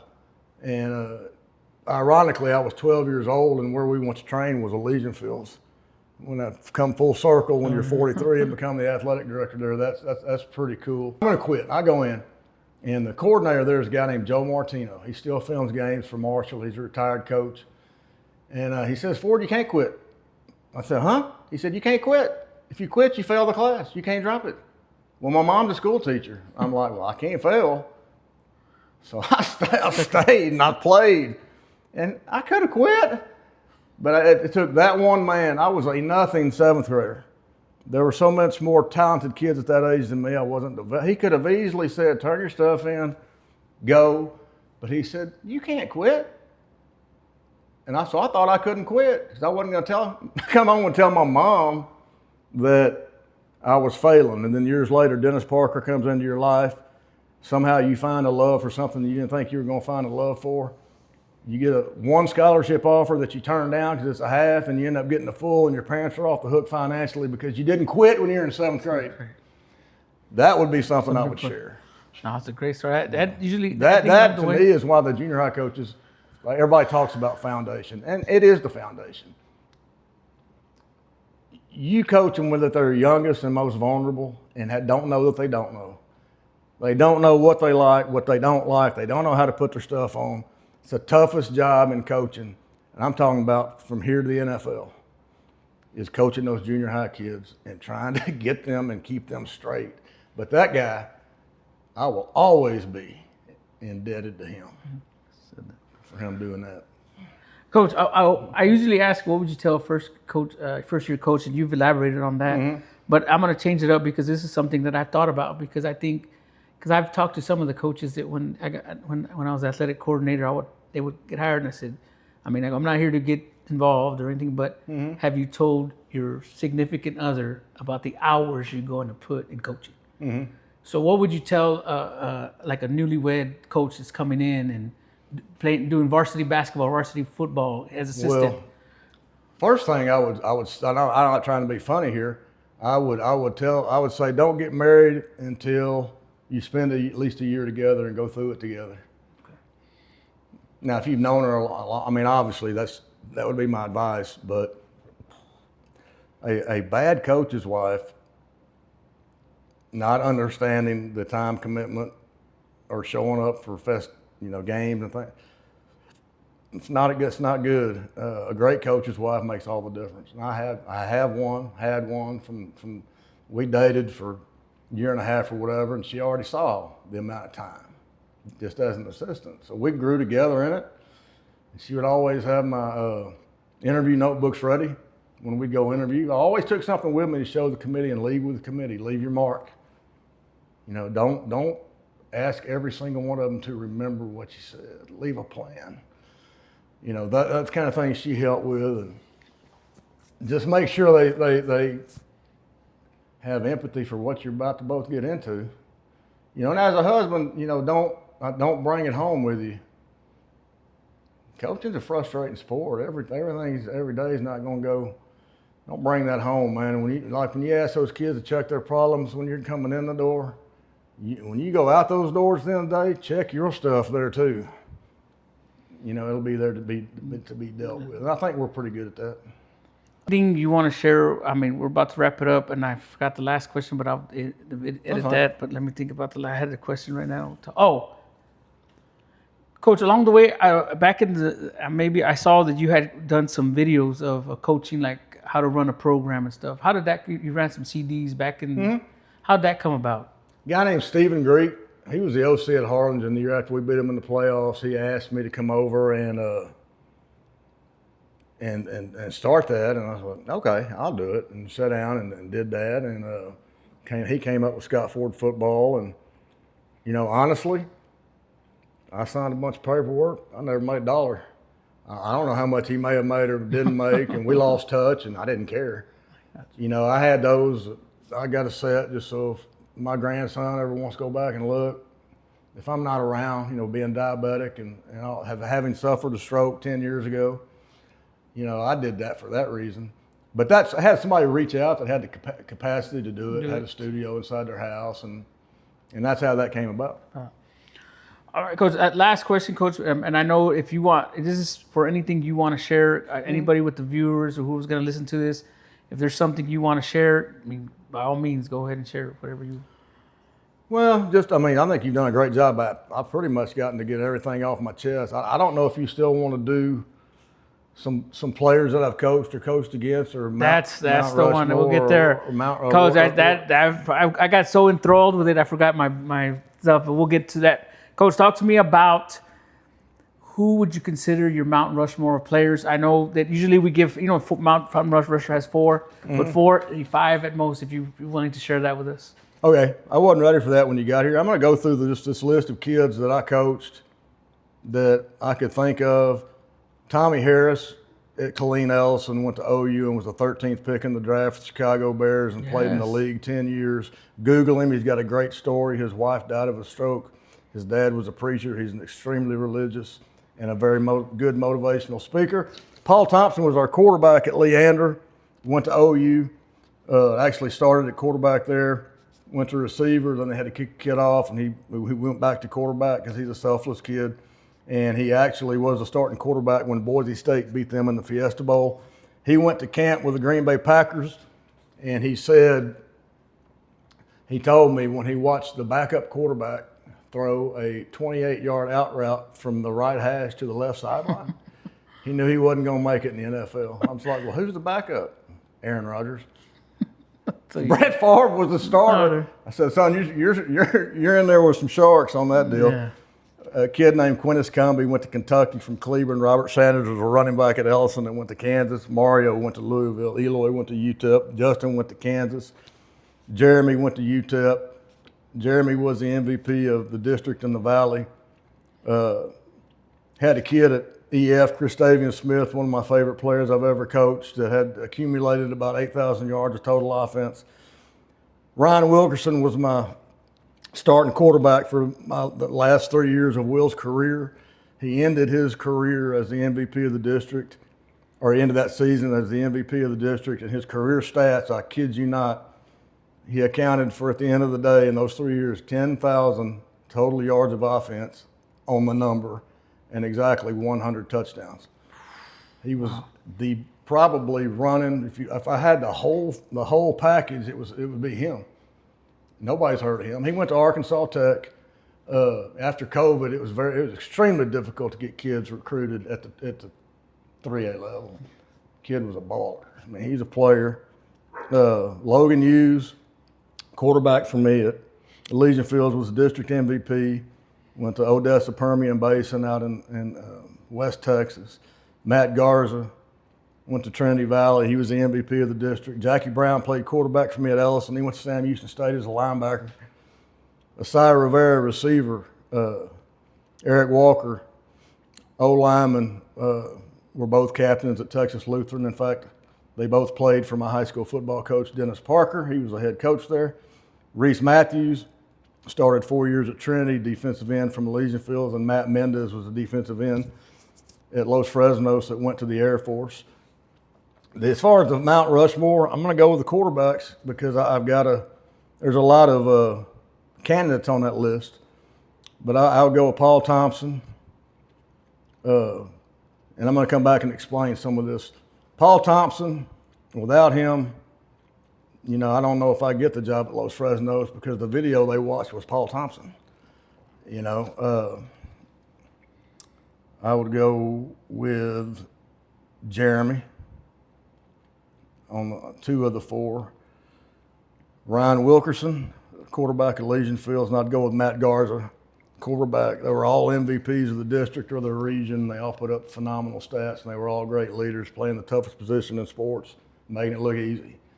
And the reason that Tommy Harris is not on there is because his last year he had committed to OU, and that's back when the scholarship wasn't guaranteed. In his senior year, he was so scared that he was going to get hurt. He just didn't play aggressive. Gotcha. And then once he got to OU, he started as a true freshman and set it on fire. But those 4 quarterbacks, I mean, Justin, if there was a 5th, I'd go with Justin, linebacker. But what a group to pick from. No, it'd be hard, Coach. I appreciate you sharing that because I know it's hard. It's hard, but you got some good guys on that part. With that, Coach, I want to thank you again for sharing your journey and welcoming me into your life and your home and to visit with you. Me personally, I want to thank you because you gave me that opportunity back in 2008 when I came to Liberty, and I appreciate that. And like I've said it before, and people are going to listen to this, is that in Los Fresnos, you left a great impact. And people, when I started this podcast, there wasn't, every time somebody from Los Fresnos would say, when are you going to interview Scott Ford? When are you going to interview Scott Ford? So I feel that so listeners, I listened, and I'm glad Coach Ford was, agreed to do this, and how much I appreciate it. And I want to thank you because I've been coaching for 17 years, and I remember that first opportunity. A couple of things that I know that you talked about. You told me one time when I first became the athletic coordinator, you say, surround yourself with good coaches, and it will work itself out. And you said, and I remember I think it was your birthday, and I said, I have a birthday, and he's like, okay, good. Well, you can give me a gift. It's just good coaching. Just go out there and work your tail off for coaching. I remember those things, and I appreciate you, and I appreciate your whole family. I mean, Kelly and Will. And I appreciate everything you've done for this, and I think I appreciate you sharing everything, journey and everything, and I can't thank you enough, Coach Ford. Thank you for being on the show. Hey, absolutely likewise, and I'll end with this. I've got a picture somewhere, I don't know where it's at, where that Los Fresnos coaching staff, we were out on the field. It had to be before the season started, and there were 18 coaches, man. We were kind of ahead of our time with the number we were allowed. Carthage has won 10 state championships. They got 27. They got more They got more coaches. You got 20 at the high school, counting the head coach, and 7 at the junior high. And Scott Surratt's a friend of mine, and that's somebody I've got a victory over. That's one of the few victories we had at Nacogdoches was beating them. And at Los Fresnos, being able to beat Coach Danaher and that staff was a big moment for our program. And we didn't schedule that till we were ready. Long story short, we had 18 coaches, and a lot of those guys talk about what I did for them, but I got it back 18-fold. So who really got the most out of that whole thing? I did. Appreciate it. So it's mutual, and I appreciate all you guys that are doing what you do, did what you did during our time together. And I believe it or not, whether I touch base with you, I follow you, I pull for you, and I wish you and your family the best, and I still love you.